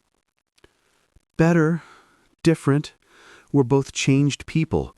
He's learned to listen, and I've learned that running doesn't solve everything. We're building something new." "I'm glad," Bryce said. "I miss you," Hannah said suddenly. "You and Noel both. This house is beautiful, and my father is wonderful, but it's not—" "Not what?" "Not home," she finished quietly. Griffin flew Hannah to Brookville once a month. Those weekends became the highlight of Bryce's existence. Trips to the park with Noel, dinners at his apartment where Hannah insisted on cooking, long walks where they talked about everything. "Daddy, why doesn't Miss Hannah just stay here?" Noel asked one Sunday after Hannah had left. They were doing dishes together. "It's complicated, sweetie." "Adults always say that when they're being silly," Noel declared. "Miss Hannah is happy here. You're happy when she's here. I'm happy when she's here. So why doesn't she just stay?" "Because she has a life in Riverside now." "So are you going to tell Miss Hannah you love her, or are you going to keep being silly about it?" But weeks turned into months, and Bryce still couldn't find the courage to speak. Hannah was Griffin Monroe's daughter, heiress to a tech empire, a woman who could have anything she wanted. What did he have to offer? A janitor's salary, a one-bedroom apartment, a car held together with duct tape and prayer. It wasn't enough. It would never be enough. The breaking point came 6 months after Hannah had returned to Riverside. Bryce was doing his rounds at the hospital, It was nearly midnight when his phone rang. Hannah's name flashed on the screen. "Hey," I answered. "Isn't it late there?" "Bryce," her voice was thick with emotion, "I need to tell you something." His heart sank. This was it. She'd met someone. It was inevitable. "Okay, what's going on?" "I got accepted," she said. Bryce frowned. "Accepted?" "To the teaching program at Brookville Community College. I applied months ago. Full ride scholarship. I start in January." The words took a moment to process. "You're coming back? To Brookville?" "If you want me to." Her voice was small now. "I know we've been dancing around this, but Bryce, I love you. I loved you before I knew who I was, and I love you now that I do. You and Noelle, you're my real home. Not the mansion, not the money, just you." Bryce couldn't breathe. "You love me? Is that really a surprise?" Hannah laughed. "You're the first thing I remember choosing for myself. When I had nothing, no name, no past, no future, I chose to sit with you in that chapel. I chose your friendship. And every day since, I've been choosing you." Hannah, she talked to my father about it. About wanting to be a teacher, about the program, about you. And do you know what he said? What? He said he spent 7 years looking for me, and now that he'd found me, the last thing he wanted was to lose me again by trying to make me into something I'm not. He said if teaching in Brookville makes me happy, then that's where I should be. And if you make me happy, then he hopes I'm smart enough to not let you go. I'm a janitor. I live in a 1-bedroom apartment. I can't give you the life you could have." "I don't want that life," Hannah interrupted fiercely. "I tried running toward a different life 7 years ago, and look where it got me. I lost everything, and the only good thing that came out of it was finding you. So please don't tell me what life I should want. Let me choose, and I choose you."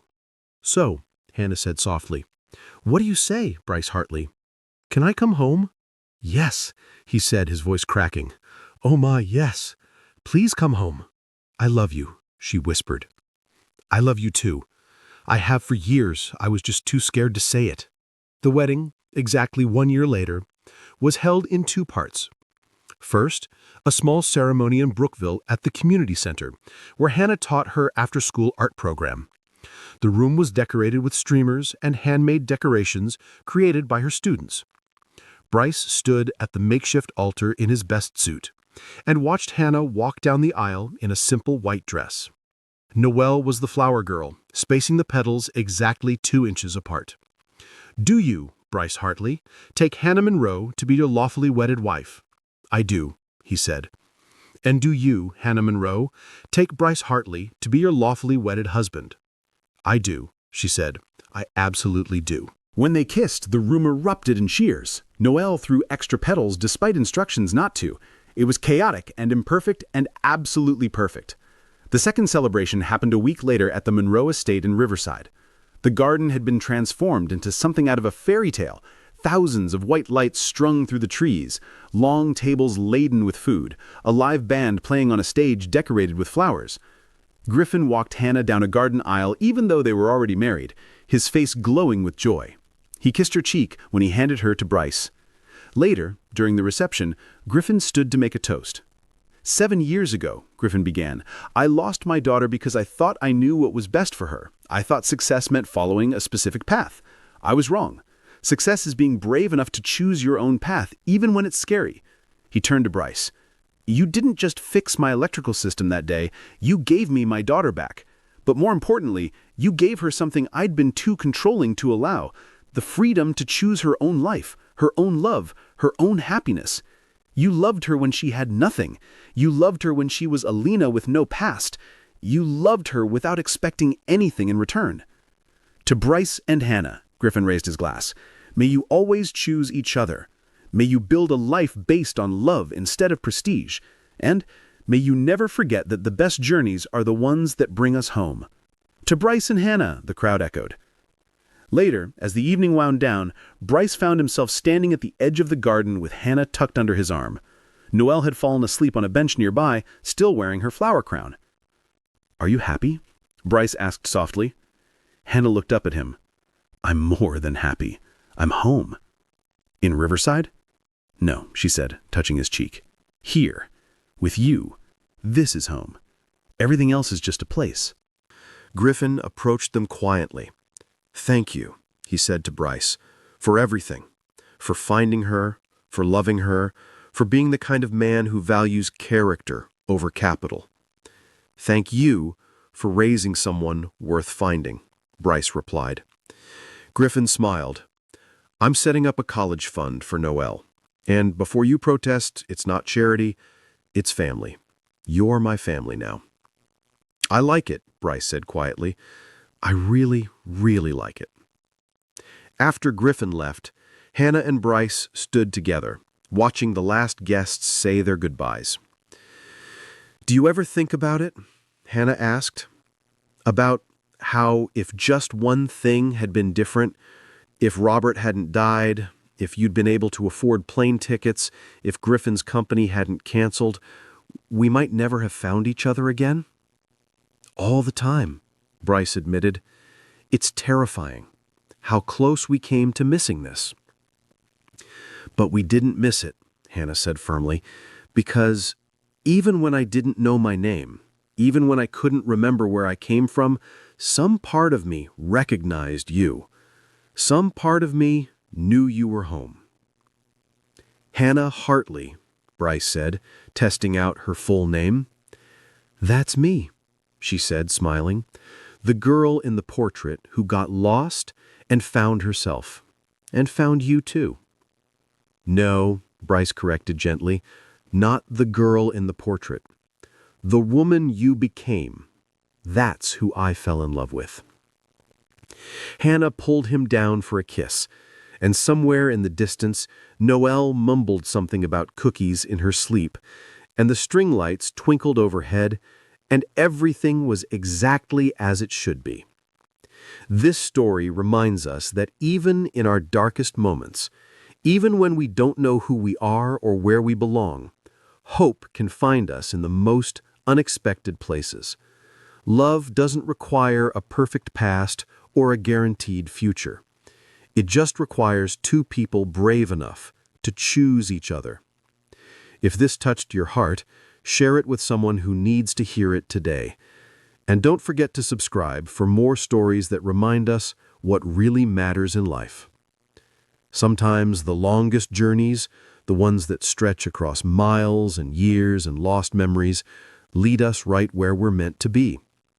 Sometimes, against all odds, we find our way home. Thank you for being here. And remember, you are not defined by what you've lost or forgotten. You are defined by what you choose to do with the life you have right now. Until next time, keep believing in second chances. Why did you bring your paralyzed kid here?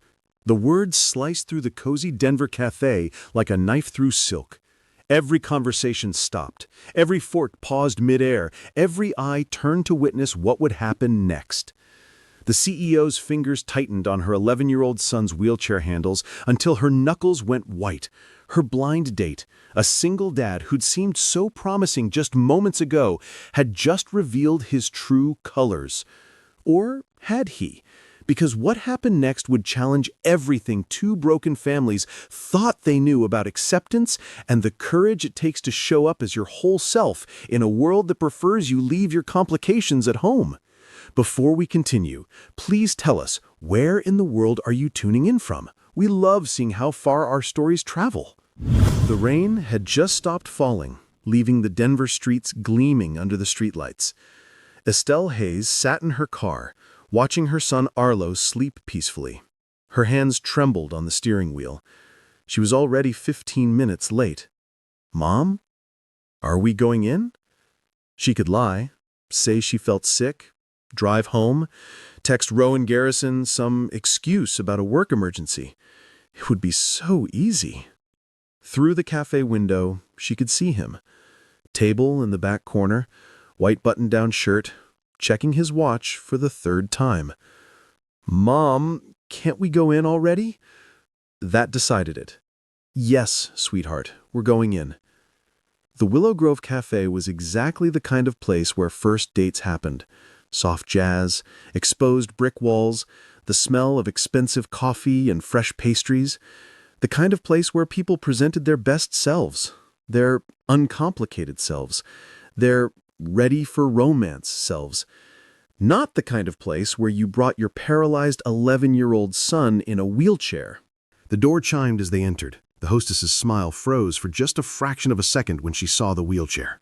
Professional training kicked in quickly, but Estelle caught it. She always caught it. "I'm meeting someone," Estelle said, her CEO voice steady and commanding. "He's already here." She pushed Arlo forward, and that's when the stares began. An older couple exchanged glances. A woman quickly looked back at her phone. Two teenagers actually pointed before their mother smacked their hands down. Arlo shrank in his chair. "Mom, they're looking." "Let them look, baby. We're not here for them." Rowan stood up the moment he saw her. She was beautiful, tall, blonde hair in a ponytail, beige dress that somehow managed to be both professional and soft. But it was the defiance in her eyes that struck him, the exhaustion beneath it, the preparation for battle. He walked toward them, and that's when he said it. "Why did you bring your paralyzed kid here?" The cafe went silent. Actually silent. Someone dropped a spoon, and it clattered like thunder. Estelle's face transformed, first shock, then hurt, then a rage so pure it could have melted steel. Her hand went protectively to Arlo's shoulder. "Excuse me." But Rowan continued, his voice gentle, almost amused. "Since you knew you were bringing him, you should have told me. I would have brought Juniper too. She's 7, and she would have loved to meet him. No child should have to sit through their parents' date feeling alone or bored." Estelle blinked. Once. Twice. What? Rowan knelt down to Arlo's level. "Hey, buddy, I'm Rowan. What's your name?" Arlo, the boy, said. "That's a sick NASA shirt. You know about the James Webb Telescope?" Arlo's eyes, which had been downcast, suddenly sparked. "You know about it?" "Know about it? I helped design one of the cooling systems. Just a tiny part, but still." "No way! Mom, did you hear that? He worked on the telescope." Estelle was still processing when Rowan stood back up. His eyes met hers, and there was something there she hadn't expected. Understanding. "You see all these people staring, the uncomfortable glances, the whispers. Dates don't have to happen in places like this, Estelle. Our mutual friend said this was a good spot." "For people without kids, maybe. For people whose biggest concern is whether to order red or white wine." He glanced around at the patrons, who were trying very hard to pretend they weren't listening. "But we're not those people, are we?" "I should go," Estelle said suddenly. "This was a mistake. I'm sorry for wasting your time." "2 blocks over," Rowan said, as if she hadn't spoken. "There's a food truck festival at Civic Center Park. Live music, amazing tacos, and most importantly, wheelchair-accessible everything. The Disability Advocacy Group holds events there specifically because nobody stares when a kid rolls by in a wheelchair. It's just normal." "But this is supposed to be our date," Estelle said, though her death grip on Arlo's handles had loosened slightly. "It is our date. We're just acknowledging that we're parents first. And honestly, I'd rather see who you really are, how you laugh when you're not worried about strangers staring, than sit here making small talk while you stress about whether Arlo's okay." 10 minutes later, they were walking through the park. Or rather, Rowan was walking, Estelle was pushing, and Arlo was providing enthusiastic commentary about everything, from the smell of the Korean barbecue truck to the street musician playing guitar. "Your colleague, Trevor, he said you were different.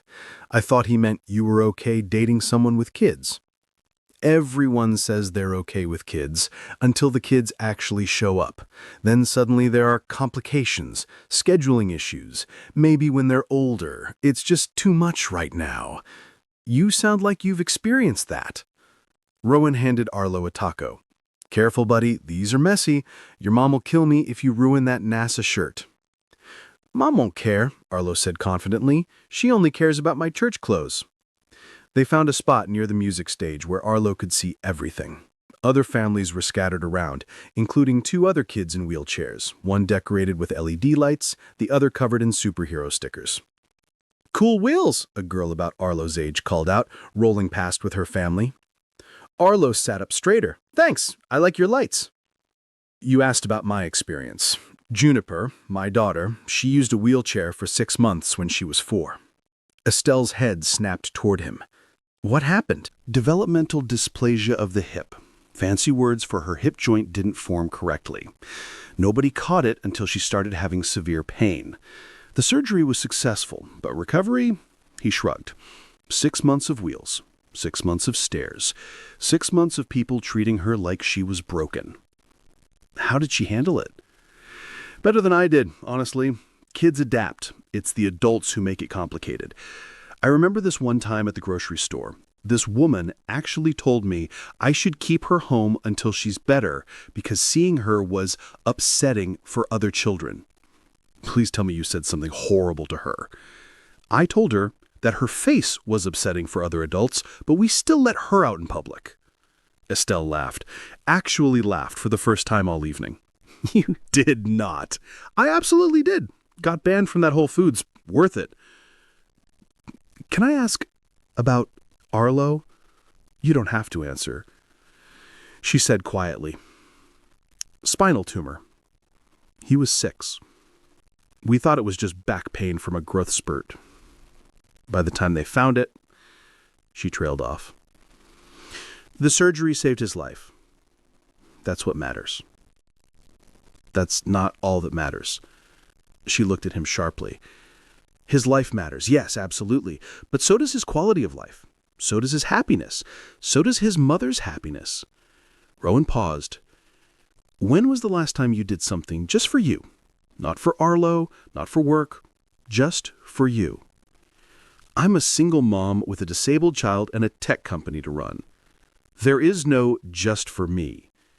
There should be. That's easy for you to say. Juniper can walk now. You got your normal back. The words came out harsher than she intended. She immediately wanted to take them back, but Rowan didn't flinch. You're right, he said simply. Juniper runs now, faster than I can keep up with most days. But you know what she does every Saturday? Volunteers at adaptive sports programs, teaching kids in wheelchairs how to play basketball. Because she remembers. She remembers what it felt like when people saw the chair before they saw her. I didn't mean, yes, you did. And you're allowed to. You're allowed to be angry that Arlo won't have that same recovery story. You're allowed to grieve the life you thought he'd have. But, Estelle, waited till he looked at him. You're also allowed to be happy. Both of you are. Arlo wheeled himself back over, his face flushed with excitement. Mom, that girl Maya, she invited me to her adaptive basketball team. They practice Wednesday nights. Can I go, please? We'll see, baby. That means no, Arlo said to Rowan, dejected. Actually, Rowan said, pulling out his phone, Juniper's team practices Wednesday nights too. Same gym, actually. Jefferson Community Center. She's been begging me to find her more teammates. Really? Arlo's entire face lit up. Really? But I should warn you, she's super competitive, like terrifyingly competitive. Last week, she made a kid cry because he wasn't defending properly. Rowan, Estelle protested. Okay, she didn't make him cry, but she did give him a very stern talking to about zone defense. As the evening wore on, the walls Estelle had built, brick by brick, disappointment by disappointment, began to crack. Rowan wasn't trying to impress her. He wasn't performing the role of man who's okay with disabled kid. He was just there, present, real. When Arlo got taco sauce all over his hands, Rowan produced wet wipes from his pocket. Parent preparedness, he said with a shrug. When the music got too loud and Arlo covered his ears, sensory sensitivity was part of his medical journey. Rowan suggested they move to a quieter spot, without Estelle having to ask. When a group of teenagers stared a little too long at Arlo's chair, Rowan didn't make a scene. He just positioned himself between them and Arlo, casually blocking their view while continuing his story about Juniper's latest school presentation on black holes. She told her entire class that if they didn't appreciate the magnitude of stellar collapse, they were living meaningless lives. Her teacher called me. Apparently, she made 2 kids have existential crises. She sounds amazing, Estelle said, meaning it. She is. Also exhausting. Also probably going to grow up to be some kind of supervillain. But a thoughtful supervillain who makes sure all her evil lairs are ADA compliant. The sun was setting now, painting the Denver sky in shades of pink and orange. Arlo had found a group of kids his age and was engaged in an animated discussion about Minecraft. His wheelchair wasn't even part of the conversation. It was just the thing he sat in while he argued passionately about the best way to defeat the Ender Dragon. "Can I tell you something?" Rowan said suddenly. Estelle nodded. My wife, Sarah, she died 3 years ago. Autoimmune disease. It took 2 years from diagnosis to... He stopped. Started again. During those 2 years, I watched our friend group shrink. Not because people were cruel. They just didn't know how to handle it. The messy reality of illness. The uncertainty. The fact that sometimes life doesn't follow the script. I'm sorry. I'm not telling you for sympathy. I'm telling you because I learned something. The people who stayed, the ones who showed up even when it was uncomfortable, who brought casseroles when we were too tired to cook, who took Juniper to the park when I couldn't leave the hospital, those people taught me that love isn't about perfect circumstances. He turned to look at her directly. You showed up tonight, even when your babysitter canceled, even when you knew how people would react.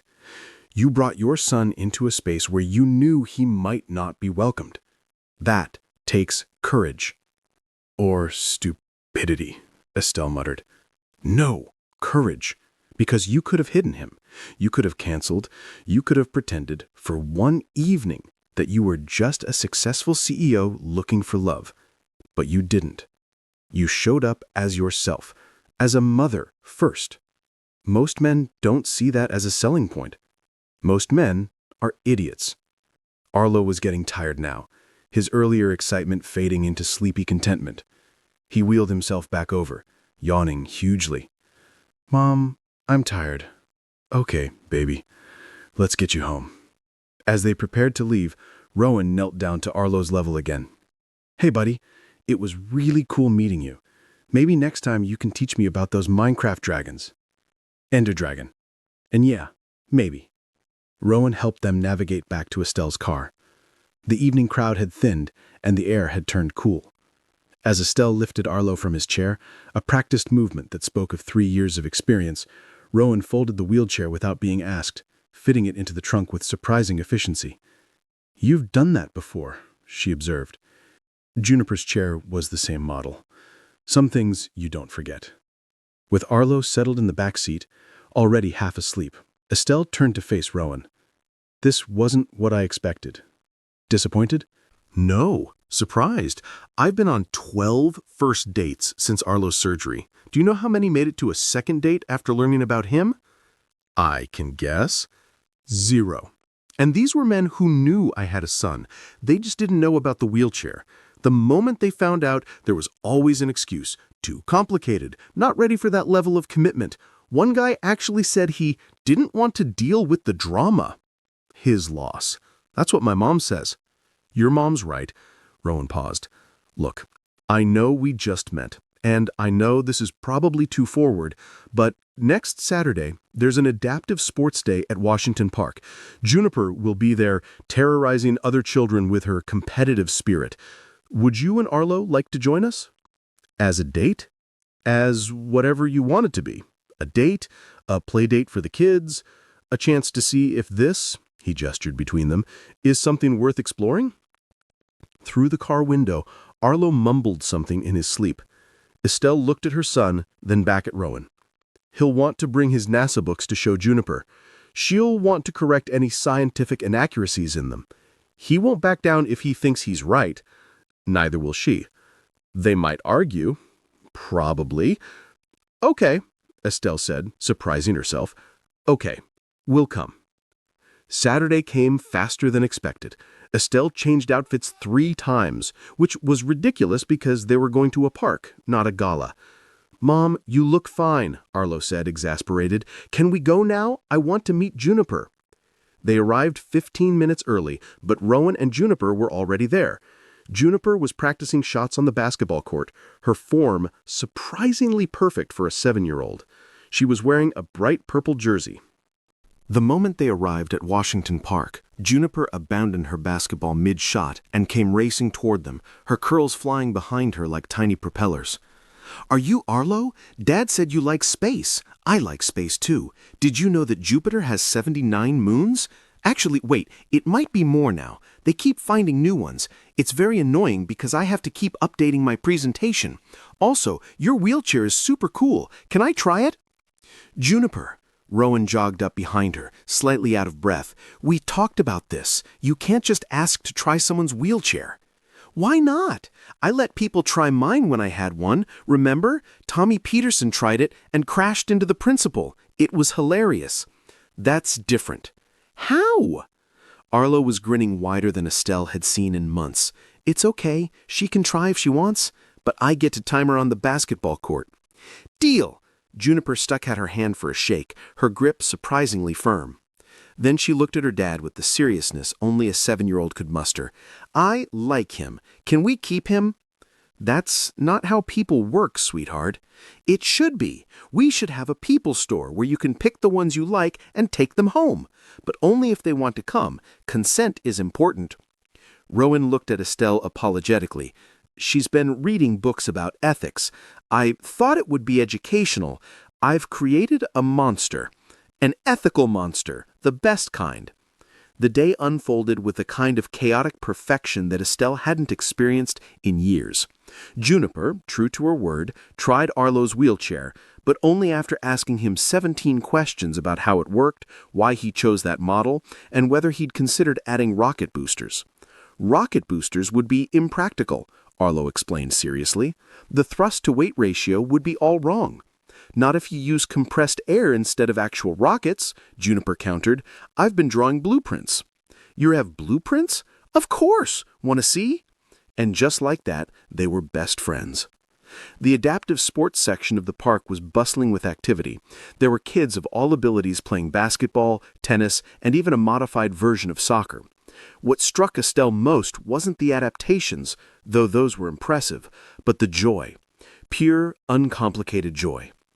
First time, a woman in a wheelchair rolled up beside her. She looked to be in her 30s, with arms that could probably bench press Estelle. Yes, my son, he's... Estelle gestured toward where Arlo and Juniper were now engaged in what appeared to be an intense debate about the possibility of life on Europa. New to the chair or new to sports? Both, I guess. 3 years since his surgery, but we've never done anything like this. The woman smiled. I'm Coach Martinez. I run the basketball program. Your son's the one arguing with Juniper about space? That's him. Good luck. That girl once made me explain the entire theory of relativity because she didn't believe that time could move at different speeds. I have a PhD in physics, and she still stumped me. Estelle laughed. She's something special. So's her dad, Coach Martinez said, nodding toward where Rowan was helping set up cones for an obstacle course. He's been volunteering here since Juniper recovered.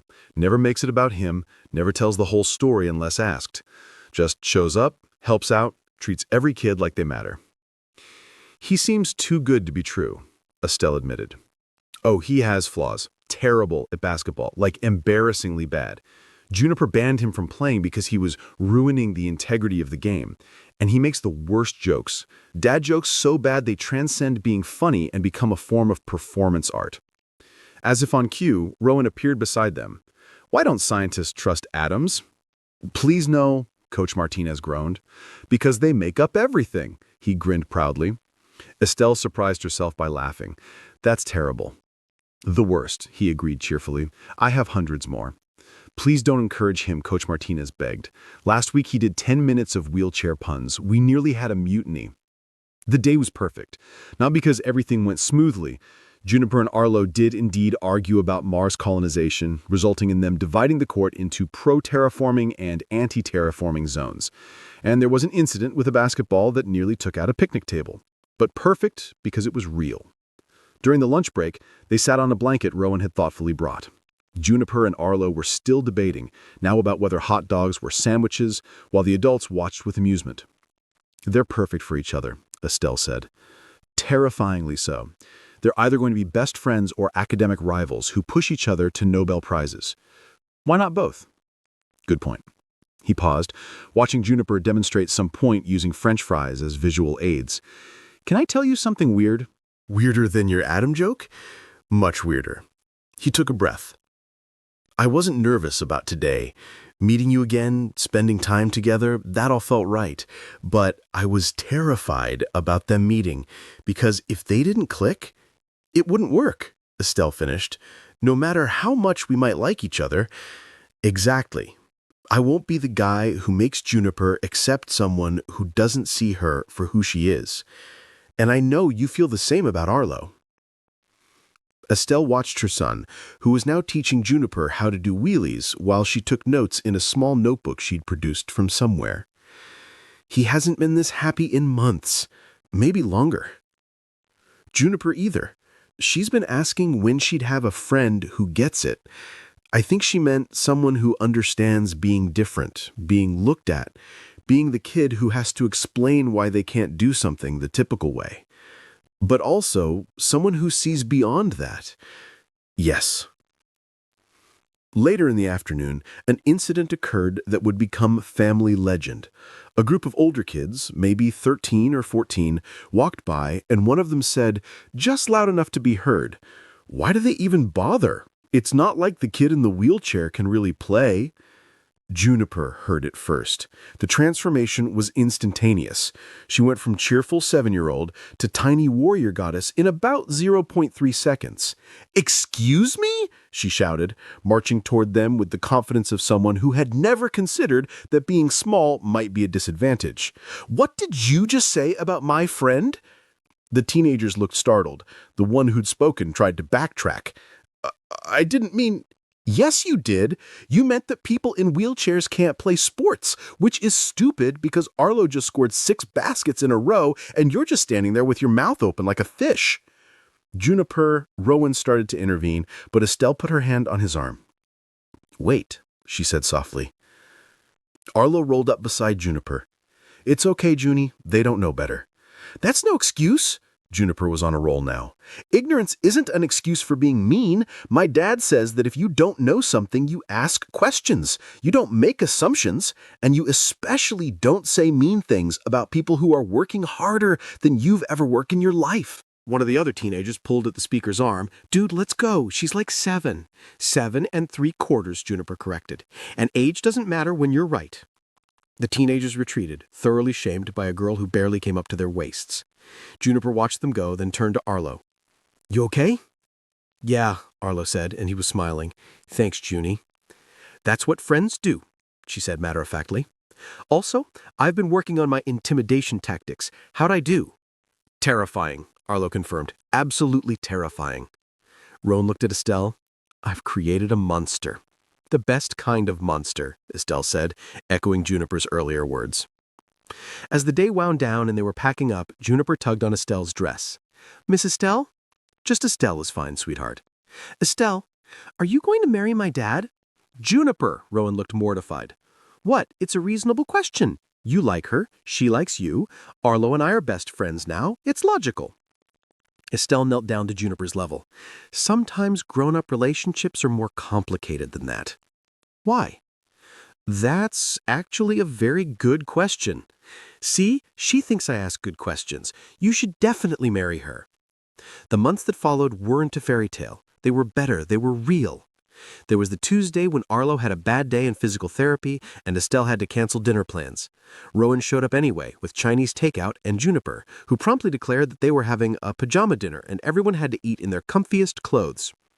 There was the Thursday when Juniper had a meltdown about her mom, screaming that Rowan was trying to replace her with someone else's mom. Estelle found them in the park later, Juniper crying in Rowan's arms while he assured her that no one could ever replace her mom, that hearts could grow bigger to love more people without losing the love that was already there. Estelle sat quietly on a nearby bench, giving them space, until Juniper walked over and climbed into her lap without a word. There was the Saturday when both kids got the flu at the same time, and Rowan and Estelle tag-teamed caring for them, setting up a makeshift hospital ward in Estelle's living room. They watched approximately 17 hours of nature documentaries while the kids dozed, and Rowan made his infamous sick day soup, which was really just chicken noodle from a can with extra crackers, but which both kids declared magical. There was the Monday when a kid at school told Arlo that his mom must be desperate to date someone with a normal kid, and Arlo came home in tears. Juniper, who got wind of it through the elementary school gossip network, marched into the older kids' classroom the next day during show and tell and gave an impromptu presentation on why my bonus brother is cooler than all of you combined, complete with a PowerPoint she'd made Rowan help her create the night before. She got detention, Rowan admitted to Estelle. I'm supposed to be upset about it. Are you?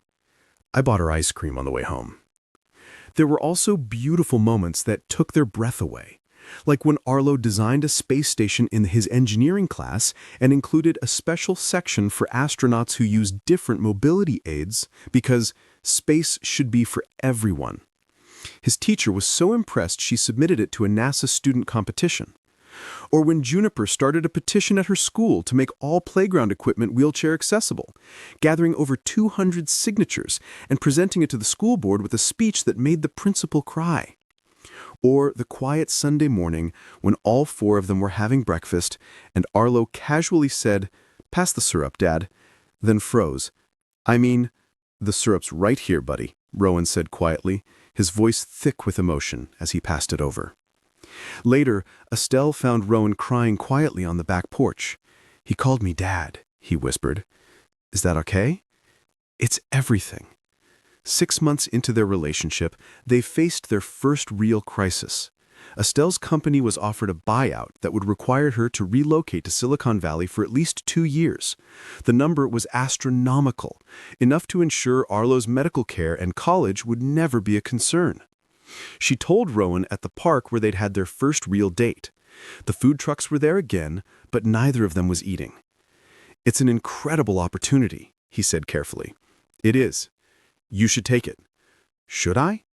He was quiet for a long moment. "I can't be the reason you don't. I won't be the guy who holds you back from something this big." "What if you're not holding me back? What if you're the reason I want to stay?" "Estelle, no, listen. I've spent 3 years making every decision based on what's logical, what's best for the company, what's best for Arlo's future. But what about what's best for Arlo's present? What about what makes us happy now? Money can't buy happiness, but it can buy really good medical care. Arlo has good medical care. What he didn't have was a family. Now he does. We both do." She took his hand. In the end, she negotiated a partial buyout that let her maintain control while bringing in investors. It was less money, but it was enough. More importantly, it was home. "You stayed," Rowan said when she told him. "We stayed," she corrected. "Arlo and I, we chose to stay." "Why?" "Because Juniper would hunt us down if we tried to leave. She's very scary." He laughed, but then grew serious. "Really? Why?" "Because somewhere between you asking why I brought my paralyzed kid to a cafe and Juniper defending him from bullies, and Arlo calling you Dad, and you teaching him about sound waves while he teaches you about Minecraft, we became a family, and you don't walk away from family." 1 year after that first date, they were back at Civic Center Park. The same food trucks, the same music stage. Rowan had been fidgety all day, and even the kids had noticed.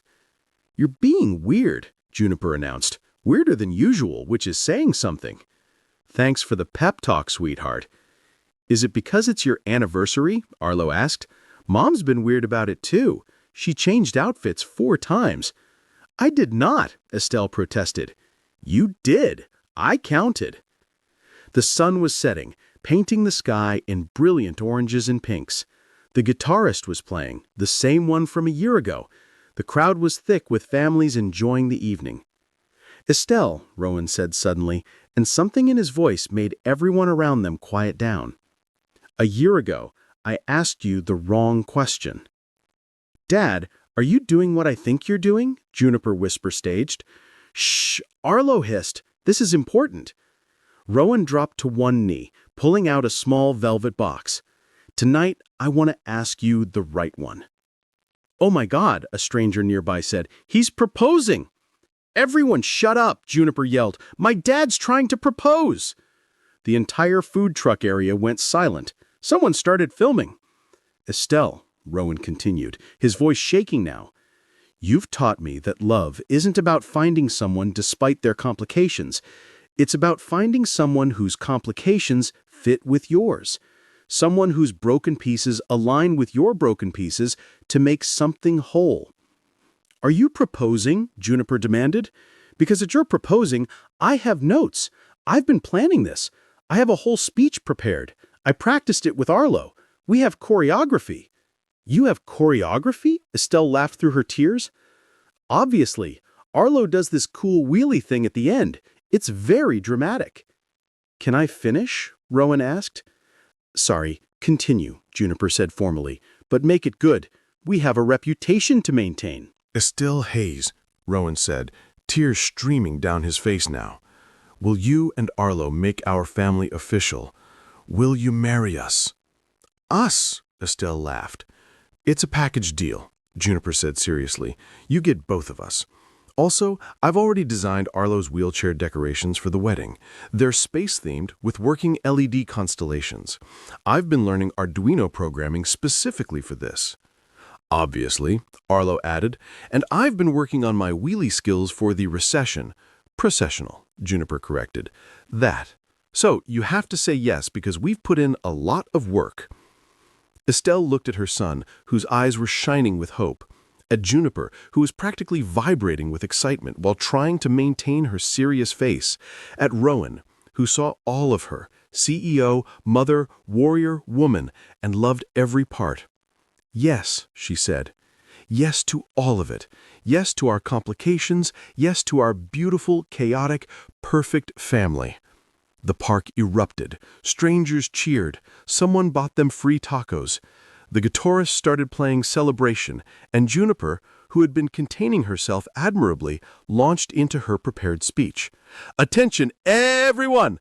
I would like to say some words about love and families and why my dad and Estelle are perfect for each other, even though they're both kind of disasters in their own special ways. Juniper, Rowan protested. It's true. Dad, you once tried to make pancakes and set off 3 smoke alarms. Estelle, you thought a Phillips head was a hairstyle. But together, you make one functioning adult, which is pretty good. The crowd was laughing now. Someone shouted, "Let her finish!"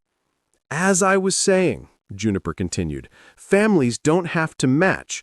Arlo uses wheels and I use feet, but we're both fast. Dad tells terrible jokes and Estelle actually laughs at them, which means she's either very kind or has no sense of humor. Hey, Estelle protested. But either way, it works, and that's what family is, finding people whose weird matches your weird. Our weird definitely matches, Arlo agreed. We're like a really strange puzzle where all the pieces are different shapes, but somehow they fit together anyway. That's beautiful, buddy. Rowan pulled them all into a group hug. Group hug, Juniper yelled. Everyone in the park, group hug! And amazingly, wonderfully, ridiculously, about 20 strangers actually joined in. The wedding was small, perfect, and absolutely them.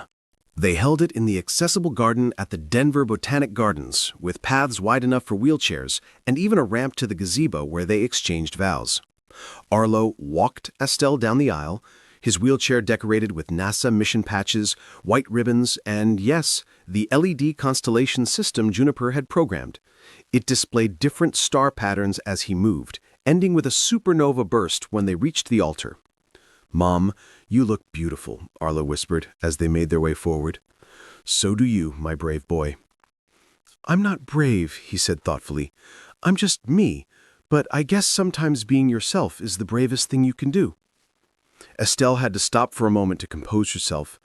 When did you get so wise? Juniper's been making me read philosophy books. Did you know that Socrates probably would have been really annoying at parties? That made her laugh, which was exactly what she needed. Juniper stood as the world's fiercest flower girl, but she'd elevated the role to something approaching performance art. She didn't just throw petals, she had choreographed an entire routine. Each petal represents a moment in their journey, she announced to the guests as she began. This one is for when Dad made the wrong, right question. This one is for when Arlo called him Dad. This one is for when I made those mean kids cry. Juniper, maybe just throw the flowers, Rowan suggested. Art cannot be rushed, Father. When Rowan and Estelle exchanged vows, they didn't just promise to love each other. They'd written special vows for the kids, too. Arlo, Rowan said, turning to him, I promise to always see you as the brilliant, funny, brave young man you are. I promise to support your dreams, whether that's becoming an astronaut or a Minecraft world champion. I promise to never let anyone make you feel less than extraordinary, and I promise to keep learning about space stuff even though it makes my brain hurt. Arlo was crying openly now. I promise to teach you about space stuff slowly, and to not get mad when you call it the big dark place with sparkly things. Estelle said, kneeling to her level, I promise to love your fierce heart and brilliant mind. I promise to always listen to your ideas, even the ones that involve rocket-powered wheelchairs. I promise to be here for you, not as a replacement for your mom, but as bonus family who loves you exactly as you are. I promise to only correct your scientific mistakes when it's really important, and to teach you how to make pancakes without setting off smoke alarms. The reception was held at Civic Center Park with food trucks catering. They'd rented out a section and decorated it with lights, flowers, and photos from their 1 year together. The DJ was the street musician from their first date who'd upgraded his equipment but kept the same soulful style. Estelle's mother gave a speech that made everyone cry. I told my daughter she was brave for going on that date with Arlo, but I was wrong. She wasn't brave, she was just herself. And sometimes being yourself is all you need to find the people who will love you completely. Trevor, who'd set them up, took credit for everything. I knew when I suggested that cafe that Estelle would bring Arlo, and I knew Rowan would say something completely inappropriate that would somehow be perfect. You're welcome, everyone. But it was Coach Martinez who brought down the house. She rolled up to the microphone in her wheelchair and said, I've seen a lot of families come through our program. Some are born into it, some are built through adversity, and some, the luckiest ones, are chosen. This family chose each other, complications and all, and that's the most beautiful kind of love story there is. The first dance was supposed to be just Rowan and Estelle, but 30 seconds in, Juniper grabbed Arlo's hands and pulled him onto the floor, wheelchair and all. We're family, she announced. We dance together.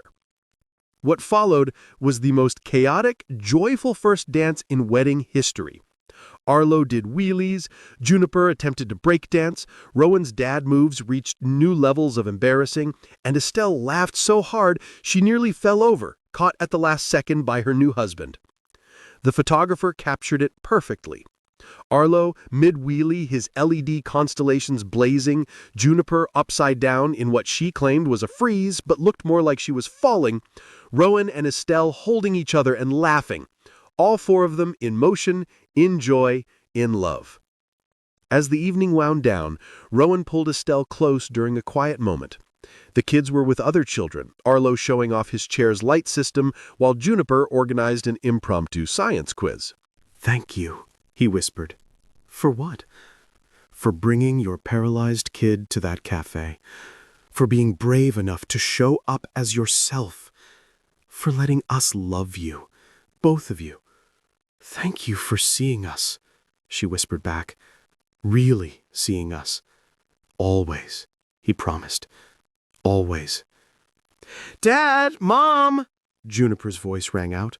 Arlo and I have prepared an interpretive dance about your love story. It involves ribbons and possibly some mild pyrotechnics. She found fireworks? Estelle asked, alarmed. Sparklers, I hope. Should we stop them? Probably. Neither of them moved. Or we could watch our kids set themselves on fire in the name of art. Our kids, Estelle repeated. I love how that sounds. Our beautifully complicated, brilliant, terrifying kids. Our family. Because sometimes love doesn't look like what you expected. Sometimes it looks like a man asking why you brought your paralyzed kid on a date and meaning, why didn't you tell me so I could bring mine? Sometimes it looks like two broken families becoming one whole one. Sometimes it looks like wheelchairs at weddings and arguments about Mars and fierce little girls who defend their bonus brothers. Sometimes the most profound love stories begin not with perfect moments, but with imperfect ones that reveal perfect understanding. And sometimes, just sometimes, the question that seems like judgment is actually an invitation to finally be seen. If this story touched your heart, if you believe in love that sees beyond limitations, if you know that families come in all beautiful forms, subscribe to hear more stories that celebrate the messy, complicated, wonderful reality of human connection. Because everyone deserves to be loved for exactly who they are. The boy in the wheelchair who dreams of designing spaceships. The girl who remembers what it felt like to be different. The single dad who knows that love means showing up for the hard parts. The single mom who refused to hide her most important truth. 4 hearts that beat as one. This is their love story. And love, real love, always finds a way.